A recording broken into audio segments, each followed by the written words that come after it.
কি ভাবতেছেন আজকে এরকম, আগামীকাল এরকম নাও হতে পারে? গত বছর এই সময় হাসিনার দাপটে আবার মতন বদরশীত, আক্কেলপুর, খেতলাল আর কালাইয়ের মধ্যে ঢুকতে পারে নাই। জোরে কোন কথা ঠিক কি না? আর এই বছর কে আয়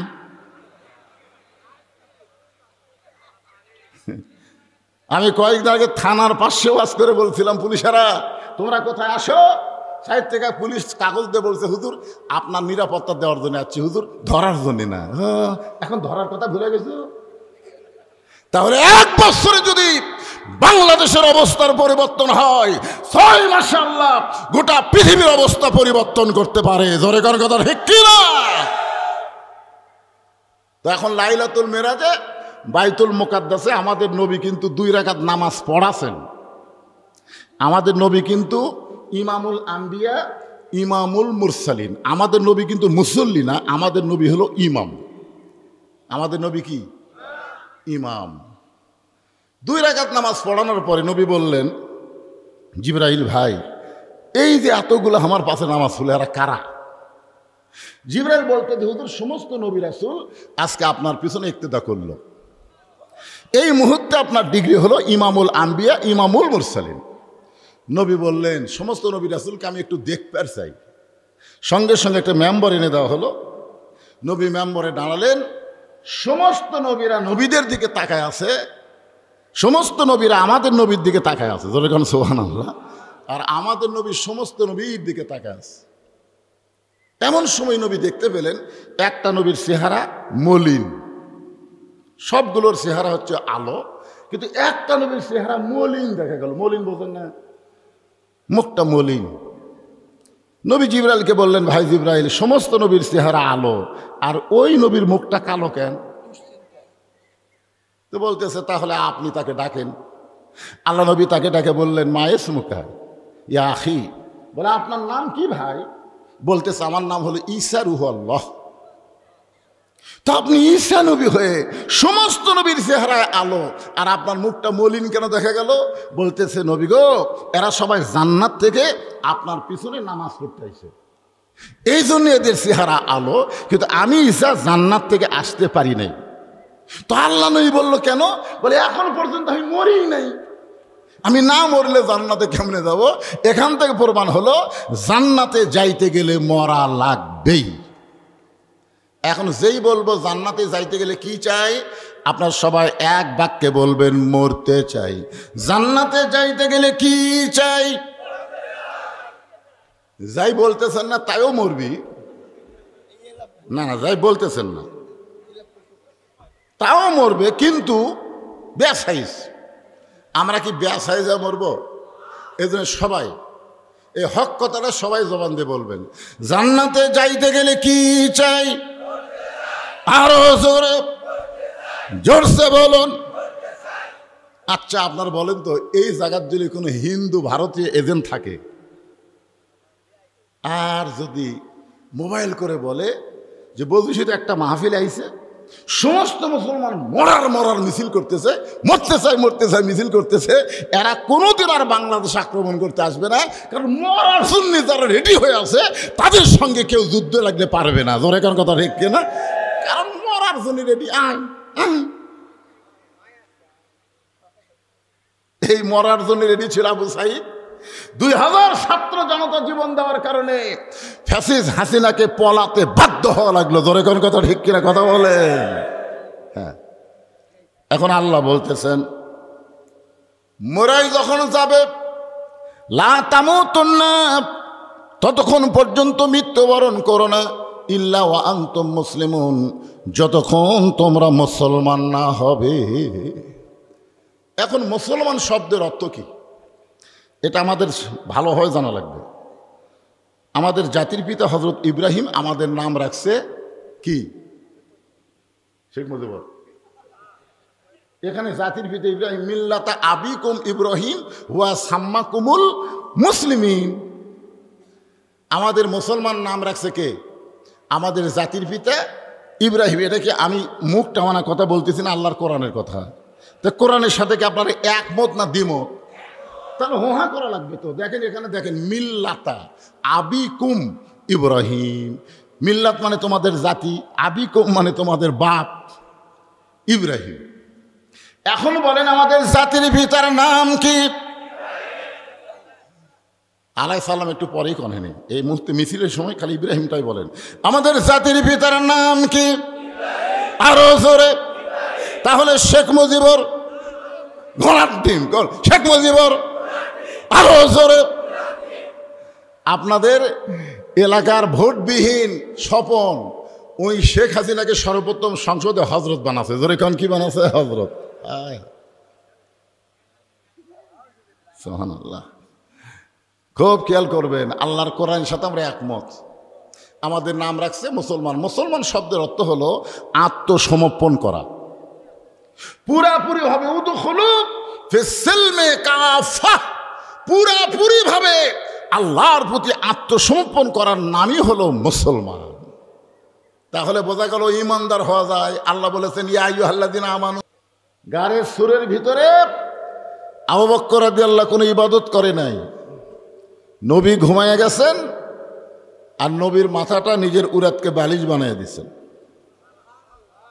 বিষাক্ত সাপ কামড় মারছে, এরপরেও পা টান দেয় নাই। শুধু এই মহব্বতে রাসূল বলেছেন সমস্ত উম্মতের ইবাদত আবু বকরের মহব্বত। মিজানে দিলে ইবাদতের চাইতে মহব্বতের ওজন বেশি হবে। এই জন্যে নবীর নাম যখনই শুনবো মহব্বতে দরুদ পড়তে কোনো কৃপণতা করব না। সকলে আর একবার বলি সাল্লাল্লাহু আলাইহি ওয়াসাল্লাম। আজকের এই মাহফিলের সম্মানিত সভাপতি, এই গ্রামের কৃতি সন্তান আলহাজ মোহাম্মদ আলহাজ মোহাম্মদ তোজাম্মল হোসেন মাস্টার সাহেব। আজকের এই মাহফিলের সম্মানিত সভাপতিকে অন্তরের অন্তঃস্থল থেকে আমি শুভেচ্ছা জ্ঞাপন করছি। প্রধান অতিথি জনাব আলহাজ মোহাম্মদ হাবিবুর রহমান আমার পাশেই বসে আছেন, বিশেষ অতিথি সহ যিনারা আজকের এই মাহফিলে এসেছেন।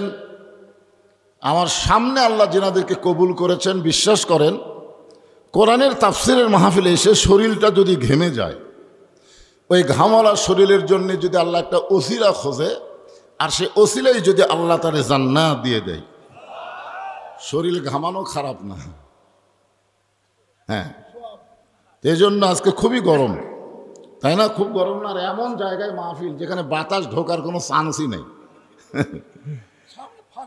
বৈশাখ মাসে শোনেন, আমি এই বৈশাখ মাসে যত মাহফিল নিছি প্রত্যেকটা মাহফিলওয়ালাকে বলছি ভাই, কারণ আপনারা এই যে সামিয়ানা টামিয়ানা এত সাজগোজের দরকার নাই, খালি বক্তা যেটি বসবে এই টেস্টটা করবেন আর লাঠির মধ্যে বাতি দিয়ে দিবেন, তাহলেই হয়ে যাবে।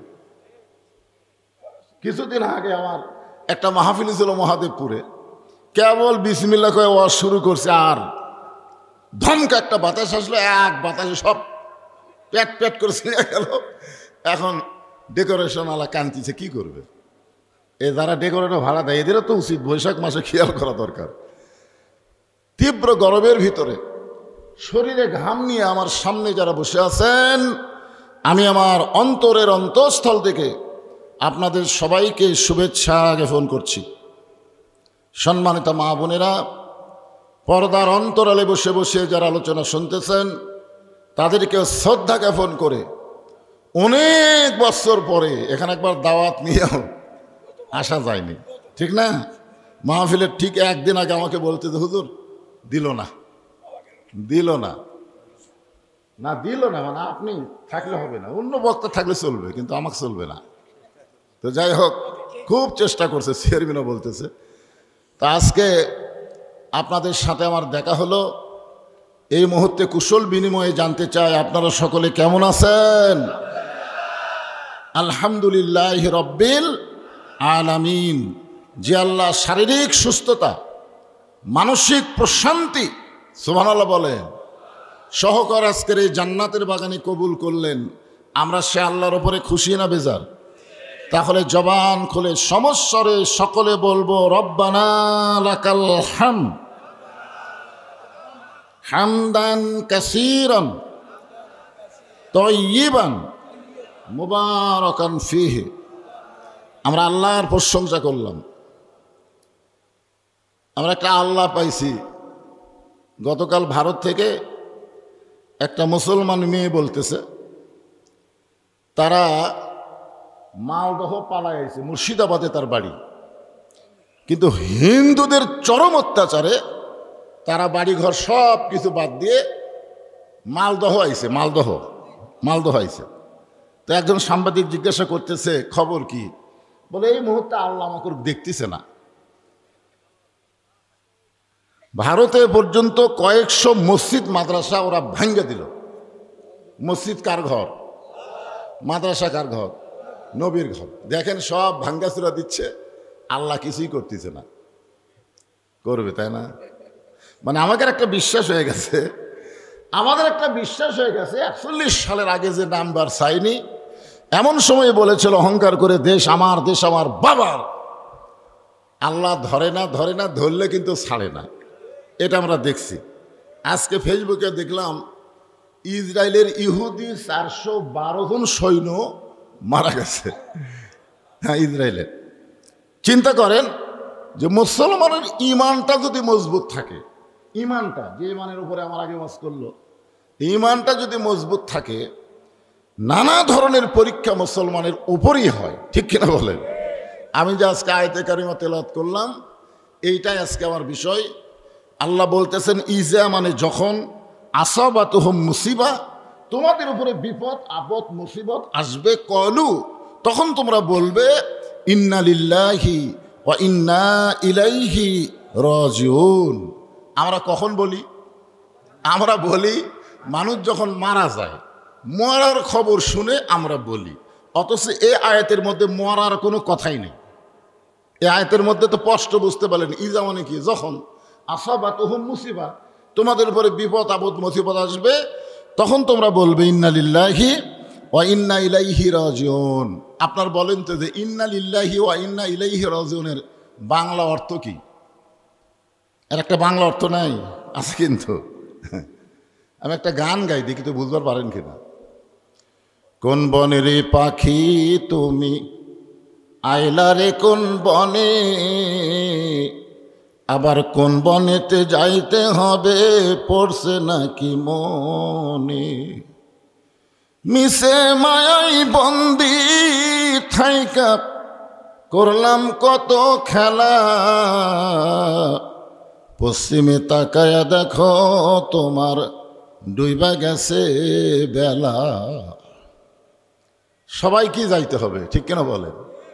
আজকে যারা সাধারণভাবে মৃত্যুবরণ করতেছে তাদের যাওয়া, আর যাদেরকে হত্যা করতেছে তাদের যাওয়া কিন্তু এক না, এক নয়। কারণ আমি এক মাহফিলে বলেছিলাম শেখ মুজিবুর রহমান মারছে না মরছে? মারছে। জিয়াউর রহমান মরছে না মারছে? জিল্লুর রহমান মারছে না মরছে? এই তিনটা রহমানই কিন্তু বাংলাদেশের প্রেসিডেন্ট ছিল। ধরে খান কথা ঠিক না? এই তিনটা রহমানই বাংলাদেশের প্রেসিডেন্ট ছিল। একটা শেখ মুজিবুর রহমান, একটা জিয়াউর রহমান, একটা জিল্লুর রহমান। কি বুঝতেছেন? যখন মতিউর রহমান নিজামীকে ফাঁসি দেওয়া হবে, তার আগে একজন উকিল এসে বলতেছে যে আপনি একটা দলের প্রধান, আপনি যদি রাষ্ট্রপতির কাছে একটা বাঁচার দরখাস্ত লেখেন, আর রাষ্ট্রপতি যদি দয়া করে আপনাকে মাফ করে, তাহলে আপনার ফাঁসির দণ্ড হবে না।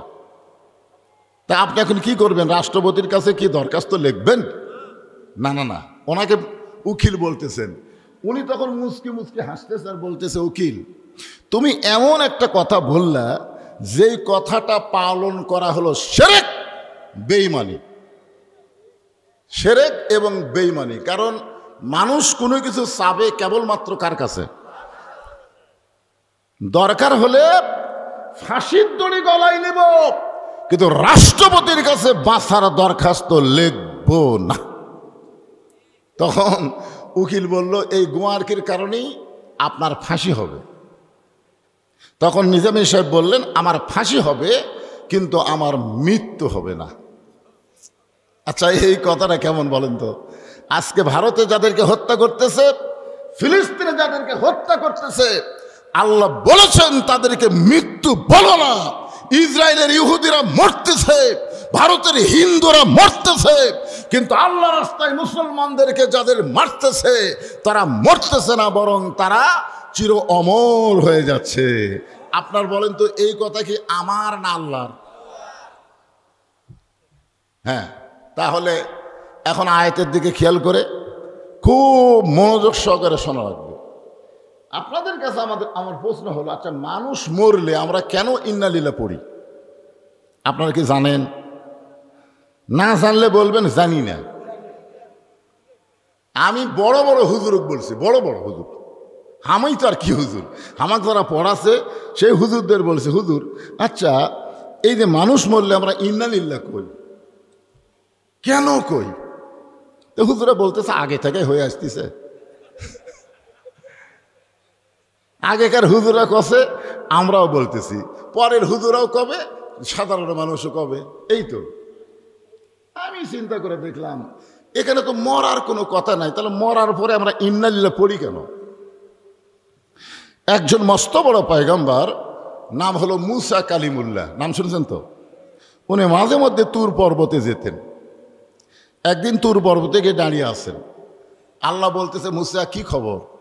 মুসা বলতেছে আল্লাহ আপনাকে একটা প্রশ্ন করার জন্য দাঁড়িয়ে আছি। তা আল্লাহ বলে মুসা কি প্রশ্ন? বলে প্রশ্ন হলো আমার যা আছে আপনার তা নাই। আল্লাহ কয় মুসা এই প্রশ্ন করার জন্য তুমি দাঁড়িয়ে আছো? তোমার যা আছে আমার তা নাই? মুসা বলতেছে আল্লাহ আমি হিসাব নিয়ে দেখলাম আমার যা আছে আপনার তা নাই। আল্লাহ বলে মুসা তোমার এমন কি আছে যে এটা আমি আল্লাহর নাই? মুসা বলতেছে আল্লাহ আমার মৃত্যু আছে কিন্তু আপনার মৃত্যু নাই। আল্লাহ বলতেছে ঠিকই তো তাই রে। মুসা বলতেছে আল্লাহ আপনি শক্তির কারণে মারতে পারবেন কিন্তু আপনি কোনোদিন মরতে পারবেন না, কারণ মরার মধ্যে যে কি মজা আছে এটা আমি মুসা পাবো কিন্তু আপনি পাবেন না। আপনার বলেন তো মরার মধ্যে মজা না কষ্ট? তাহলে কোরআনের আয়াত আপনার পড়েননি? কুল্লু নাফসিন যায়কাতুল মাউত, প্রত্যেকটা আত্মা মৃত্যুর স্বাদ গ্রহণ করবে। স্বাদ মানে কি? মুরগির তরকারি কেমন, সেই মজা স্বাদ, সেই মজা স্বাদ। তাহলে আপনি যদি গোস্তের তরকারির স্বাদ বোঝেন, মাছের স্বাদ বোঝেন, তো মরার একটা মজা আছে সেটা বুঝবেন না? মরার মজা কি? মরা কিন্তু লাগবেই, যতই গরম লাগুক আর যতই দৌড়াদৌড়ি করেন মরা লাগবেই। খালি একটা কথা বিশ্বাস করেন, কিন্তু আমরা সাধারণভাবে মরবো না, আমাদের মৃত্যুটা যেন জান্নাত পাওয়ার কারণ হয়। ধরে কেন সুবহানাল্লাহ। যেরকম আজকের আমার ভাই বললেন ওয়ালা তামুতুন্না ইল্লা ওয়া আনতুম মুসলিমুন, তোমরা মুসলমান না হইয়া মরিও না। আল্লাহ বলে মুসা মৃত্যু তোমার কাছে কেমন মনে হয়? মুসা বলতেছে আল্লাহ দুনিয়ার জীবনে আপনি যত নিয়ামত আমাকে দিয়েছেন, আমাকে নবীর নিয়ামত দিয়েছেন, কালিমুল্লাহর নিয়ামত দিয়েছেন, লাঠির নিয়ামত দিয়েছেন, সুবহানাল্লাহ বলেন, বহু নিয়ামত আপনি আমাকে দান করেছেন। সমস্ত নিয়ামতের ভিতরে মৃত্যুটাই হলো আমার কাছে সবচাইতে বড় নিয়ামত। আপনারা সুবহানাল্লাহ সবাই বললেন না? বড় কি? আপনারা সূরা ফাতিহার শেষে কি বলেন? আনআমতা আলাইহিম, আল্লাহ তাদের মধ্যে আমাদের শামিল করো যাদের উপরে তুমি নিয়ামত খুশি হয়ে গেছো। সুবহানাল্লাহ বলেন। আল্লাহ বলে মুসা মানুষ দুনিয়াতে গিয়ে মরতে চায় না, সেই মৃত্যুটা তোমার কাছে উত্তম মনে হওয়ার কারণ কি, নিয়ামত মনে হওয়ার কারণ কি? মুসা বলতেছে আল্লাহ কারণ হলো তিনটা। আমার আঙ্গুলের দিকে তাকান, কয়টা? আল্লাহ বলে মুসা কি কারণ? তিন কারণ। আপনি বলেন তো আল্লাহ কারণ জানে কি জানে না? জানার পরেও আল্লাহ কেন শুনবার চায়? এই কারণেই শুনবার চায়, আল্লাহ মুসা নবীর মাধ্যমে আমাদেরকে জানাবার চায়। ধরে কেন সুবহানাল্লাহ। হ্যাঁ, এই জন্য এই যে কষ্ট করে বসে আছেন, আজ ওয়াজ শোনার পরে দেখবেন মরালে আপনার টেনশনই হবে না। কারণ যেটা সত্য কথা, যার উপর সত্য নাই, হিন্দুরা পর্যন্ত মরা বিশ্বাস করে, এখন কথা ঠিক কিনা? ইহুদি খ্রিস্টান সবাই মরা বিশ্বাস করে, আল্লাহ বিশ্বাস না করলেও মরাকে তারা বিশ্বাস করে, এখন কথা ঠিক কিনা? এই জন্য আল্লাহ কোরআনে বলেছেন জাআত সাকারাতুল মাউতু হাক্কুন, মৃত্যুর চাইতে সত্য আর কি আছে? আপনারা মনে করতেছেন যে বুড়া মানুষ আগে মরবে, ছেলেরা পরে মরবে, তা কিন্তু না। মরার নির্দিষ্ট টাইমেই মরা লাগবে, জোরে কোন ঠিক কিনা? হ্যাঁ, কে কখন মরবে জানে কে? আরো জোরে বলেন আল্লাহ। আল্লাহ বলে মুসা মৃত্যুকে পছন্দ করার তিনটা কারণ কি আমার সামনে বলা যাবে? মুসা বলতেছে আল্লাহ জানার পরও যখন জানতে চান তাহলে শোনেন, মৃত্যুকে পছন্দ করার এক নম্বর কারণ হলো না মরলে জান্নাতে যাওয়া যাবে না। মারাত্মক কথা। আপনারা সবসময় দোয়া করেন আল্লাহুম্মা ইন্না নাসআলুকাল জান্নাতা ওয়া নাউযু বিকা মিনান নার, আল্লাহ তোমার কাছে আমরা জান্নাত চাই। আল্লাহ যদি বলে জান্নাতে যা, তাহলে আপনি কেমনে যাবেন? তাহলে জান্নাতে যাইতে গেলে মরা লাগবে। এখন আপনারা বলেন জান্নাতে যাবার চাইলে মরা লাগবে, আর সেই মরবার চাচ্ছেন না, তার মানে না মরলে যে জান্নাতে যাওয়া যায় না তার একটা প্রমাণ হলো লাইলাতুল মিরাজে আমাদের নবী যখন বাইতুল মুকাদ্দাস, যেই বাইতুল মুকাদ্দাসকে নিয়ে ইহুদিরা আজকে পায়তারা করতেছে, ওরা জানি না যে বাইতুল মুকাদ্দাসের ভিতর দিয়ে ঈসা আলাইহিস সালাম দুনিয়াতে আসবে, মেহেদী আলাইহিস সালাম ছাইদ দিয়ে আসবে, ওরা তো জানি না। ওরা জানে, কিন্তু আমরা জানি। মার হবি সাইজ মতো পাহাড়ের গুহাই গুহাই লুকাবে, খুঁজা খুঁজা উকুন বাসার মতন পৃথিবী থেকে ইহুদি খ্রিস্টান হিন্দুদেরকে ধ্বংস করে দেওয়া হবে, জোরে কারণ কথা ঠিক কিনা? মেয়েরা যখন মেয়েদের মাথার উকুন বাসে, আপনারা দেখছেন? আমি দেখছি, আমার বড় মেয়ের উকুন বাঁচতেছে, আমার বউ তো উকুন বাঁচতে বাঁচতে জেলা একটা ছোট উকুন বুঝলেন, তার নাম হলো ফুতালি। ফুতালি ফুতালি এই ছোট রে ফুতালি রে, ফুতালি রে ইঙ্গা কর, আর কিছু করো এই ঢেলা ঢেলা ঢেলা, এই ঢেলা তখন পাই বুঝলেন, তখন একে বাইর করে নিয়ে লোকের উপর থুয়া কানের কাছে দেখ দেখ দেখ দেখ,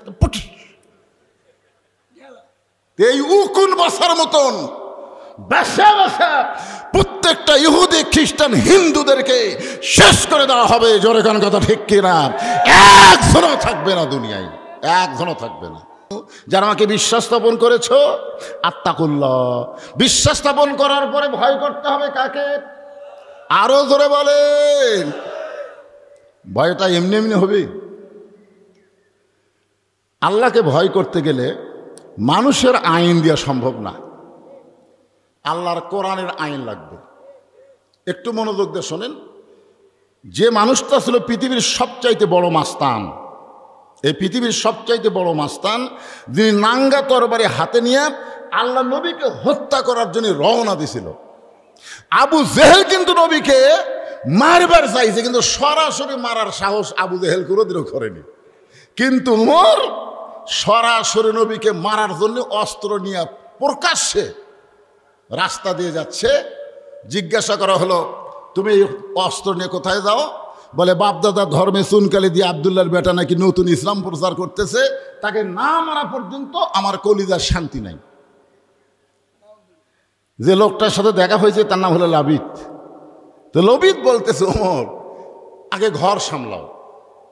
বলে ঘর মানে? বলে তোমার বোন আর তোমার ভগ্নিপতি ওই দলে ভর্তি হচ্ছে, তুমি জানো? আল্লাহর নবীকে না মাইরা বোন ভগ্নিপতির বাড়ির দিকে রওনা দিলেন। যেই মাত্র দরজার কাছ, এমন সময় ইন্নামাল মুমিনুনা আল্লাযীনা ইযা যুকিরাল্লাহু ওয়াজিলাত কুলুবুহুম ওয়া ইযা তুলিয়াত আলাইহিম আয়াতুহু জাদাতুহুম ঈমানা ওয়া আলা রাব্বিহিম ইয়াতাওয়াক্কালুন। কোরআন তেলাওয়াত শুনলে ইজা যুকিরাল্লাহ, আল্লাহ বলতেছেন ইন্না নাহনু নাযালনা যিকরা। খুব খেয়াল করবেন, এই জিকির মানে কোরআন। যখন কোরআন তেলাওয়াতের জিকির হবে, এই জিকির শুনলে মানুষের অন্তরের মধ্যে কম্পন সৃষ্টি হয়। ওমর ফারুক হাতে তরবারি নিয়ে তার বোন ভগ্নিপতির কোরআন তেলাওয়াত যতক্ষণ হয়েছে ততক্ষণ কোনো কথা বলে নাই। যেই মাত্র কোরআন তেলাওয়াত শেষ, সঙ্গে সঙ্গে দরজায় ধাক্কাতে বললেন, তোরা যেটা তেলাওয়াত করলি সেটা কার? বলে, আমরা গোপনে এমন একজন মহামানবের আদর্শকে কবুল করে ইসলামকে গ্রহণ করেছি, সে আল্লাহর পক্ষ থেকে যেই বাণীটা, সেই বাণী আমরা তেলাওয়াত করতেছি। তা আমি তোদের ভাই, আমার বোন ভগ্নিপতি ইসলামকে কেন গ্রহণ করলি? দুইজনকে সেই মারতেছে। এক সময় মারতে মারতে ক্লান্ত হয়ে গেছে। কারণ যাদের মধ্যে ঈমান আছে, যাদের মধ্যে আল্লাহর কোরআন আছে, তারা কোনোদিন পিটন মারকে ভয় করে না। জোরে কোন কথা ঠিক কিনা? বোন ভগ্নিপতি একটাবারও বলে নাই আর মারো না, লাগতেছে, একথা বলতেছে না। যতই মারতেছে মনে হয় তাদের ঈমান ততই বাড়তেছে। জোরে কোন সুবহানাল্লাহ। এক সময় মহাবীর ওমর ক্লান্ত হয়ে গেল। ক্লান্ত হয়ে বোনের গায়ে রক্ত হাতে নিয়ে বলল, এত মারতেছি, তোদের ঈমান এত বেড়ে গেল, দেখি কি পড়তেছিস সেটা একটু আমাকে দিত। তখন বোন মুসকে মুসকে হাসে আর বলে, ভাইজান আপনি যতই শক্তি দিয়ে আমাদের মারেন, আমরা যেটা পড়তেছি লা ইয়ামাসসুহু ইল্লাল মুতাহহারুন, ততক্ষণ পর্যন্ত এইটা আপনি স্পর্শ করতে পারবেন না যতক্ষণ আপনি পবিত্র না হবেন। সুবহানাল্লাহ বলেন। যেই কোরআন স্পর্শ করতে গেলে পবিত্র হওয়ার আগে, সেই কোরআন দিয়ে যদি আমাদের বাংলাদেশের রাষ্ট্র চলে, এই দেশটা কেমন হবে ইন্না লিল্লাহর তাফসীর দিয়ে আমাদেরকে আজকে দেখা লাগবে। জোরে কর কথা ঠিক কিনা? সবচাইতে বড় বিপদ কি? মানুষ মরা। সবচাইতে বড় বিপদ মানুষ মরা না। মুসা নবী 3 কারণে মৃত্যুকে ভালোবাসে। 1 নম্বর কারণ দিয়ে কিন্তু ওয়াজ করতেছি, মনে রাখা লাগবে। কি মনে না রাখলে বোঝা যাবে? তাই হ্যাঁ, একটু খেয়াল করবেন। তো গোসল মানে কি? ওমর ফারুক ইমানের রঙে রঙ্গিত হয়ে গোসল হয়ে গেলেন। সুবহানাল্লাহ বলেন। তরবারি নবীর কাছে জমা দিলেন। আল্লাহর কোরআনকে শুধু হাতে না, কলিজার মধ্যে উঠাই নিলেন। একসময় আল্লাহ তাআলা এই কোরআনের কারণে ওমর ফারুককে বাংলাদেশের মতন ৯৬টা দেশের খলিফা বানায় দিলেন। আমাদের বাংলাদেশের মতন কয়টা? ৯৬টা দেশের খলিফা হযরত ওমর। মসজিদের মেম্বরে বসে নিজের গালে নিজে চল মারতেছেন, ডান হাতে ডান গালে, বাম হাতে বাম গালে। তো ওই সময় আবার ওসমান গনি মসজিদের মধ্যে ঢুকে বলতেছে, ইয়া আমির আল মুমিনিন, আপনি কি পাগল হয়ে গেলেন? নিজের গালে নিজে চল মারতেছেন। ওমর ফারুক বলে, ওসমান, মিন শাররিল ওয়াসওয়াসিল খান্নাস, কিছুক্ষণ আগে শয়তান আমাকে ধোঁকা দিছে। কোরআন শরীফ থাকলে তো বুঝতে পারবে, আমরা তো বুঝতে পারি না। ওসমান গনি বললেন, শয়তান আপনাকে কি ধোঁকা দিল? ও শয়তান আমাকে বলতেছে আমি নাকি অর্ধ পৃথিবীর খলিফা। শয়তান আমাকে বলতেছে আমি নাকি অর্ধ পৃথিবীর খলিফা। তো ওসমান গনি বলতেছে আপনি তো অর্ধ পৃথিবীর খলিফা। ওমর ফারুক বলতেছে, ওসমান, বর্তমানকে নিয়ে যারা চিন্তা করে তারা মনুষ্যত্ব হারায়। মানুষকে চিন্তা করা লাগবে অতীত এবং ভবিষ্যৎ। শেখ হাসিনা যদি ভবিষ্যতের চিন্তা করত তাহলে আজকে তাকে পলানো লাগতো না। জোরে কথা কন না কেন? অতীতের খেয়াল করবেন। আমি আমার অতীত কি ছিল? আমার অতীত আপনারা তো কেউ জানেন না। আমি অতীতে রাস্তায় একটা খাতা নিয়ে ঘুরতাম।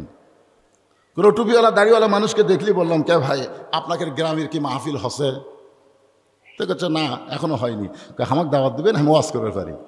তখন তোর ওয়াজ জীবনে শুনিনি, আজকে তোকে দাওয়াত দিয়ে মাহফিল নষ্ট করবো নাকি? আমি মানুষের পিছনে পিছনে ঘুরে ঘুরে বছরে 10-15টা দাওয়াত পাইতাম। আমার কাছে কেউ আসতো না, আমি সবার কাছে চাইতাম। এটা হলো আমার অতীতের কথা। আর বর্তমানে এত দাওয়াত বেশি যে মানুষ দাওয়াত দেবার গেলে ভয়ে আমি ঘর থেকে বাড়াই না, সিসি ক্যামেরা দিয়ে দেখে আমার মাদ্রাসার মুহতামিমকে বলি, দেখো তো কি বলে। এটা হলো আমার বর্তমান। আর আমার ভবিষ্যৎ হলো মসজিদের খাটনি আমার বাড়ির আঙ্গিনায় আসবে, সমস্ত রঙিন কাপড় খসায়া, সাদা কাপড়ের কাপড়ে পেঁচায়া, চকলেটের মতন আমাকে খাটনির উপরে শোয়া রাখবে। জোরে কোন কথা ঠিক কিনা? আমার অতীতের কথা, ভবিষ্যতের কথা আমার চিন্তা নাই। বর্তমান পায়া কি হুনুরে, কি হোসেন?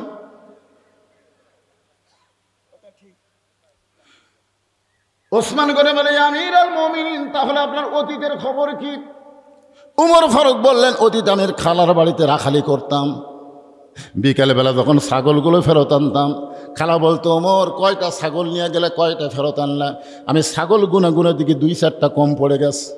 আমি আবার দৌড় দিতাম, ওই পাহাড় এলাকায় খুঁজে খুঁজে ছাগলগুলো নিয়ে যখন আমার খালার কাছে জমা দিতাম, খালা আমার মাথার চুল ধরে বলতো, ওমর যেই ভুল আজকে করেছো, এই একই ভুল যদি আগামীকাল করো, তোমার রাখালির চাকরি কিন্তু ক্যান্সেল হয়ে যাবে। আমি খালার পা ধরে বলতাম, খালা রাখালের চাকরি যদি ক্যান্সেল করে দেন আমি থাকবো কোথায়, খাবো কি? যে উমর একদিন রাখালের চাকরি রক্ষা করার জন্য খালার পা ধরে কেঁদেছে, আজকে সেই উমরকে আল্লাহ অর্ধ পৃথিবীর খলিফা বানাইছে। এটা উমরের যোগ্যতাই নয়, এটা কেবলমাত্র আল্লাহর কোরআনের ওসিলা। কি কন? আল্লাহর কোরআনের কারণে আজকে উমর অর্ধ পৃথিবীর খলিফা। আর আমার মন বলতেছে, উমর কিছুই না, বদিশিত কিছুই না, সব কিছু আল্লাহর কোরআন। আজকের সভাপতি বলতেছে আকর্ষণীয় বক্তা, বক্তা কোনোদিন আকর্ষণ হয় না, আকর্ষণ হলো আল্লাহর কোরআন। জোরে কোন কথা, ঠিক কেন কথা বলেন? আল্লামা সাইদ হুজুরকে মানুষ এত কেন ভালোবেসেছে? তার চেহারা দেখে, সুরত দেখে ভালোবাসে নাই, সে কোরআনের হক কথা বলেছে 50 বছর, তারপরও বিনা অপরাধে তাকে জেলখানায় বন্দি করে রাখছে। জেলখানায় বন্দি করে রেখেও ফ্যাসিস্টদের মন ভরে নাই, তারপরে তাকে হাসপাতাল নিয়ে গিয়ে অন্যায়ভাবে হত্যা করা হয়েছে। জোরে কোন কথা, ঠিক কথা বলেন? কত বাধা, তারপরও তারা জানাজায় লক্ষ লক্ষ মানুষ জায়গা দেওয়া যায়নি। এটা কিন্তু সাইদের কারণে হয়নি, এটা হয়েছে আল্লাহর কোরআনের আকর্ষণে। জোরে কোন ঠিক কিনা বলেন? এখন আজকের আপনারা দেখেন তো, এই কোরআনটা আসলে কেমন, কোরআন কেমন নেতা তৈরি করে। অর্ধ পৃথিবীর খলিফা হযরত ওমর জুমার দিনে মসজিদে দাঁড়িয়ে খুতবা দিচ্ছেন, দেখেন আল্লাহর কোরআন কেমন নেতা তৈরি করে। এমন সময় মাঝখান থেকে একজন মুসল্লি দাঁড়িয়ে বলতেছে, আমির আল মুমিনিন, আপনার খুতবা আমরা শুনবো না। উমর ফারুক বললেন, আমার অপরাধ কি? বলে, আপনার অপরাধ হলো আমাদেরকে খাটো পাঞ্জাবি দিয়া আপনি লম্বা জুব্বা পরে খুতবা দিচ্ছেন।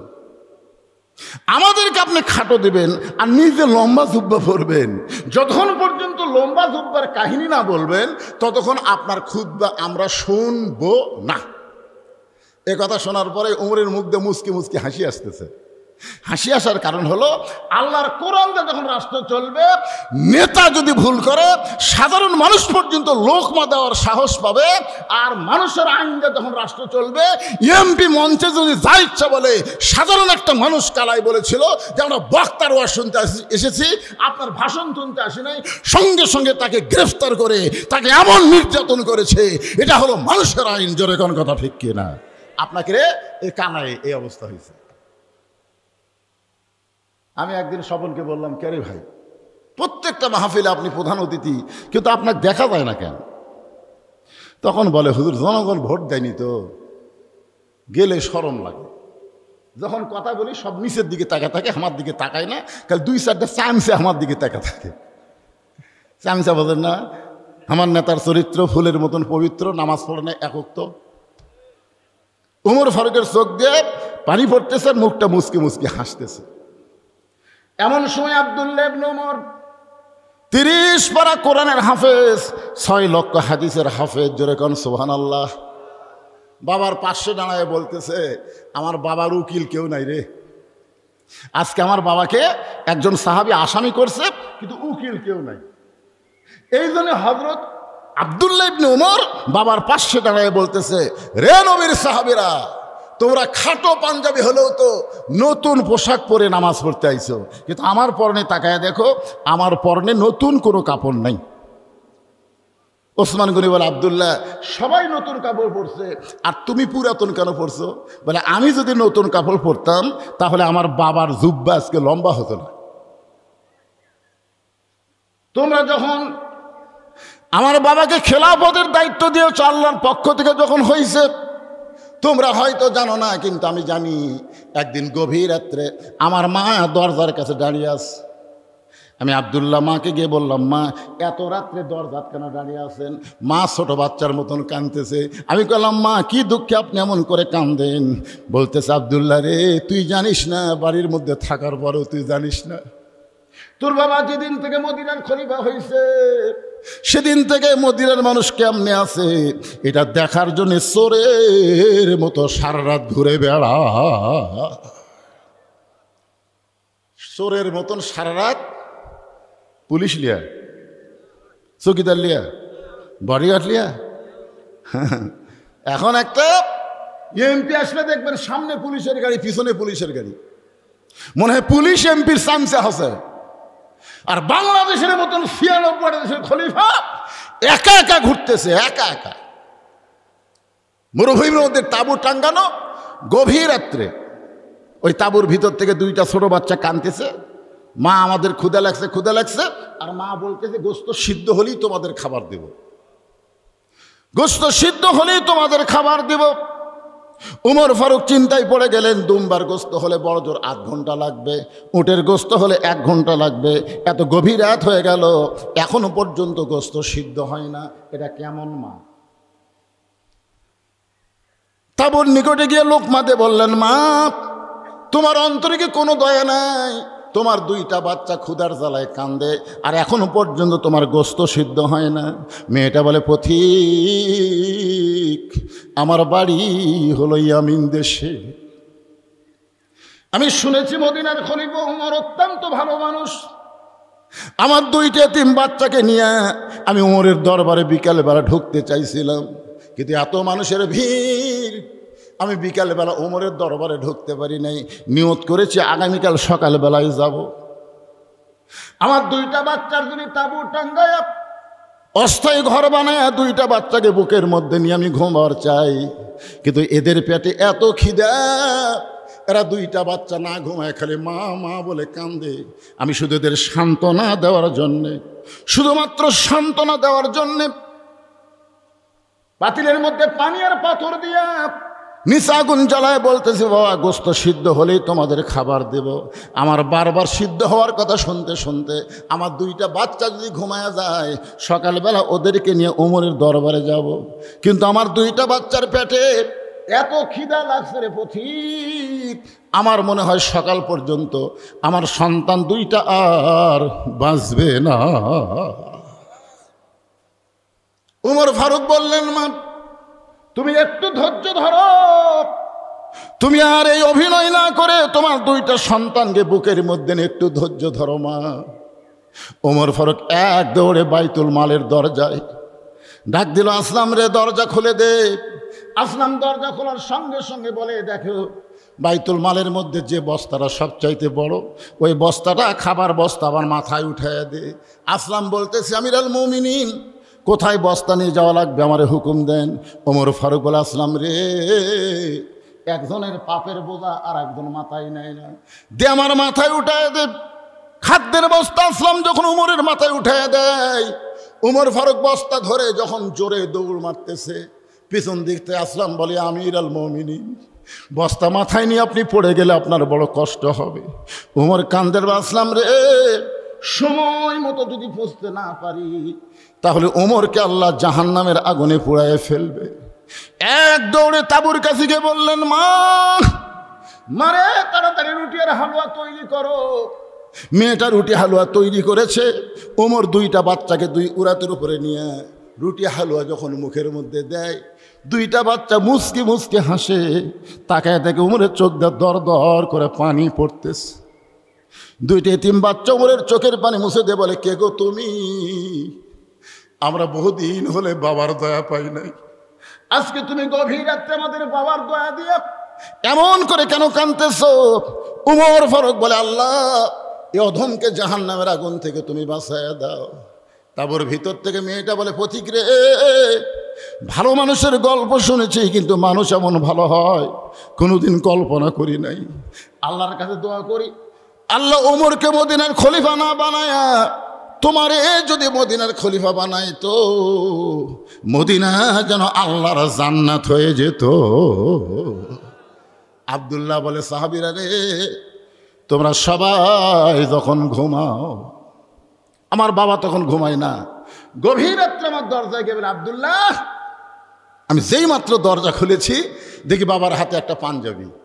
আমি খুশি হয়ে বললাম, বাবা বাইতুল মাল থেকে আমার একটা পাঞ্জাবি দিছে, আপনি আর একটা পাঞ্জাবি দিবে রাইছেন? নেতার বেটা হওয়ার মধ্যে আসলেই লাভ আছে নাকি কম? বাইতুল মাল থেকে আমার একটা পাঞ্জাবি দিছে বাবা, আপনি গভীর রাত্রে আর একটা দিবে রাইছেন? সঙ্গে সঙ্গে ওমর ফারুক আল্লাহর কোরআন থেকে তেলাওয়াত করলেন, ইন্নাল্লাহা ইয়ামুরুকুম আন তুআদ্দুল আমানাতি ইলা আহলিহা ওয়া ইযা হাকামতুম বাইনান নাস আন তাহকুমু বিল আদল। আব্দুল্লাহ রে, এমন কথা তুই কেমনে বললি? তুই একটা পাইছিস, তোকে আর একটা দিবে রাইছি, এই কথা তুই কেমনে বললি? ওয়া ইযা হাকামতুম বাইনান নাস আন তাহকুমু বিল আদল। মানুষের মধ্যে কাউকে যখন হাকিম বানানো হয়, নেতা বানানো হয়, সে নিজের ইচ্ছা মতো চলতে পারে না, সে আল্লাহর আইন মতো চলে। জোরে কোন কথা ঠিক কিনা? আব্দুল্লাহ বলতেছে, গভীর রাত্রে আনছেন চোরের মতো, তো এজন্যই বলতেছি। এত রাগ করার কারণ? ওমর ফারুক বললেন, বাদান এই পাঞ্জাবিটা আমার ভাগে পড়ছে, এখন তুই বল আগামীকাল জুমার দিন এই ছোট পাঞ্জাবি পরে যদি আমি খুতবা দিবার চাই। মানুষ কিন্তু মুসল্লির পোশাকের দিকে খুব একটা তাকায় না, ইমামের পোশাকের দিকে সবাই তাকায় থাকে। জোরে কোন কথা? কথা কন। মুসল্লিরা অনেকে শার্ট পরে নামাজ পড়ে। আপনারা কোনোদিন আপনার এলাকার কোনো মসজিদের ইমামকে দেখছেন যে শার্ট পরে নামাজ পড়ায়? যদি পড়ে সবাই বলবে হুজুর লুচ্চা হয়ে গেছে। দেখেন, নিজের শার্ট পরে অসুবিধা নেই, কিন্তু আলেমের গায়ে কোনোদিন শার্ট দেখতে চায় না। ওমর ফারুক বললেন যে তোর এই পাঞ্জাবিটা আমাকে দে। আব্দুল্লাহ বলে, আমারটা আমার বাবাকে দিলাম, বাবারটা আর আমারটা মিলে বাবা লম্বা জুব্বা বানায় আজকে খুতবা দেয়। এখন বলো বাবার খুতবা শোনা যায় কি না যায়? সমস্ত সাহাবেরা দাঁড়িয়ে বললেন, আল্লাহর কোরআন দিয়ে যখন রাষ্ট্র চলবে, এমন ভালো মানুষকে নেতা হিসেবে দেখা যাবে। ধরে গেল সুবহানাল্লাহ। আল্লাহ বলে, মুসা মৃত্যুকে পছন্দ করার 2 নম্বর কারণ কি? 1 নম্বর কারণ কি আপনাদের মনে আছে? 1 নম্বর কারণ হলো না মরলে জান্নাতে যাওয়া। মনে রাখবেন, 3টা কারণ খালি মনে রাখলেই, আর যদি বিশ্বাস করেন মরালে আপনাদের কোনো টেনশন থাকবে না। আল্লাহ বলে, মুসা মৃত্যুকে পছন্দ করার 2 নম্বর কারণ কি? এবার মুসা বলতেছে, আল্লাহ মৃত্যুকে পছন্দ করার 2 নম্বর কারণ হলো আমার মৃত্যুটা কেবলমাত্র আপনার জন্যেই আমি অক্ষ করে রেখেছি। সুবহানাল্লাহ বলেন না? আজকে ভারতে অক্ষকৃত সম্পত্তি এটা বাতিল করতেছে মুদি সামার। জোরে কোন কথা ঠিক কিনা? কথা বলেন। ওই সরকার কেমনে হলো? ওই বলে চা বেচা খায়, আগে চা বেচা খাচ্ছিল, সারা সামার। মুসলমানের অক্ষকৃত সম্পদ মাদ্রাসা মসজিদের নামে যে দেওয়া হয়েছে, এইগুলো আইন করে বাতিল করছে। চিন্তা করছেন আপনি, আপনাদের মসজিদের জন্য যদি কোনো এক ব্যক্তি 100 বছর আগে 50 বিঘা জমি অক্ষ করে দেয়, আর এখন যদি সেটা বাতিল করে, আপনার কেমন হবে? চিন্তা করছেন? তো এখন ওয়াকফ মানে কি? শুধুমাত্র একমাত্র কার জন্যে? মুসা বলতেছে, আল্লাহ মৃত্যুকে পছন্দ করার 2 নম্বর কারণ হলো আমার মৃত্যুটা কেবলমাত্র আপনার জন্যই ওয়াকফ করেছি। আল্লাহর কুদরতি মুখে হাসি ফুটে গেছে। আল্লাহ হাসতেছে। আল্লাহ কিন্তু হাসে, আল্লাহ হাসে, আবার আল্লাহ কাঁদে।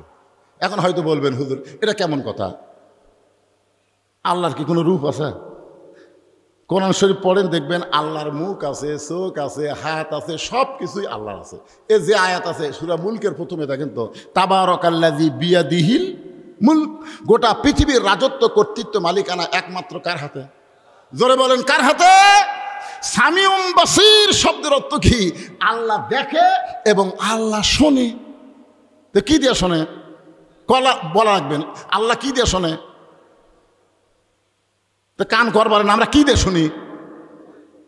আল্লাহ কান দিয়ে শোনে। আল্লাহ কি দিয়ে শোনে? আল্লাহ কি দিয়ে দেখে? আল্লাহ ক্ষমতা যদি কি হাতে, তাহলে আল্লাহ ক্ষমতা কি? এই জিনিসগুলো রূপ করতে ব্যবহার হয়েছে। পরিষ্কার করে আপনাদের বলে দেবো, কোনো টেনশন নাই, একটু মনোযোগ দিবেন। আল্লাহ মুসকে মুসকে হাসতেছে।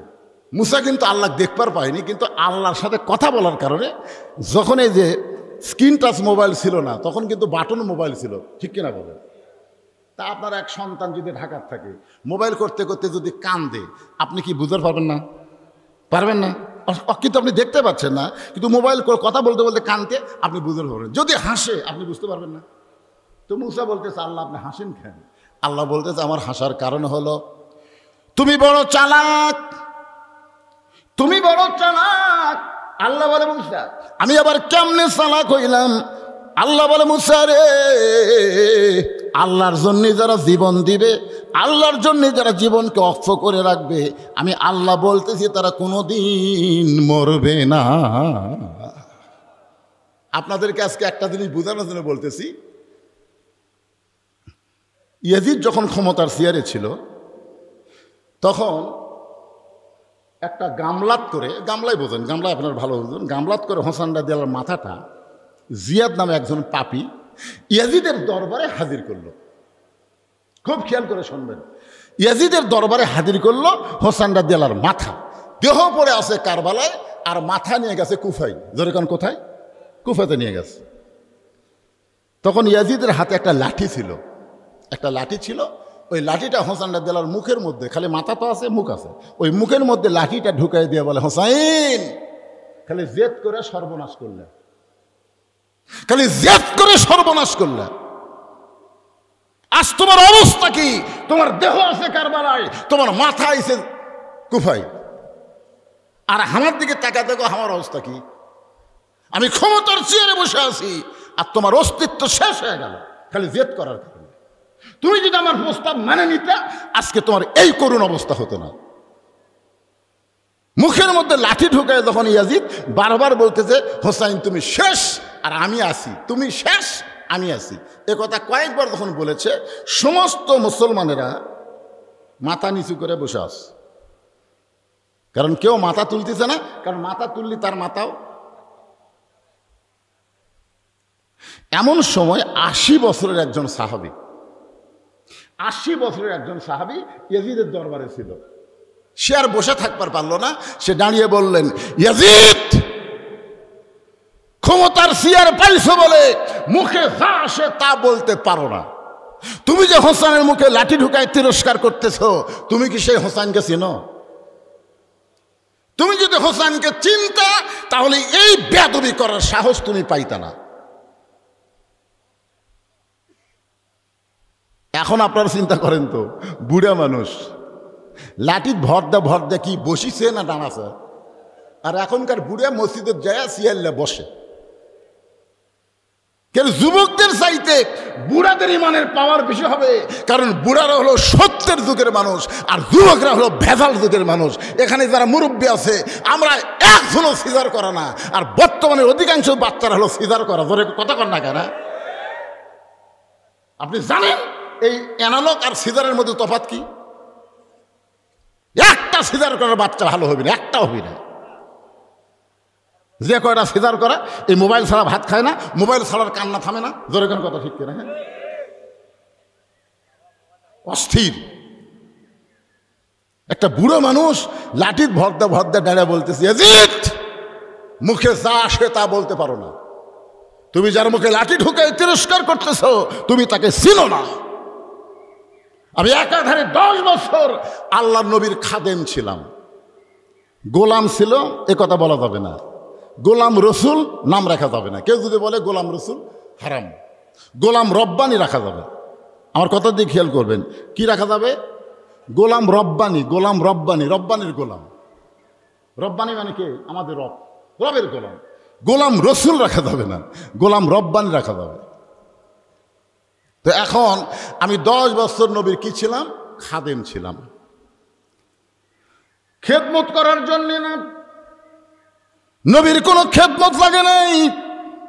একদিন আনাস বলতেছে আল্লাহ নবী আমারে বলল, আনাস তুমি ফাতেমার বাড়ি থেকে একটু জৈতুনের তেল নিয়ে আস।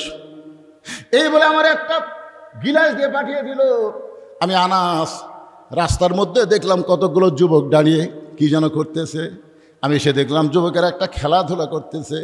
গিলাসটা হাতে নিয়ে আমি যুবকদের সঙ্গে খেলাধুলা শুরু করে দিলাম। আল্লাহ নবী ঘন্টার পর ঘন্টা হয়ে যায়।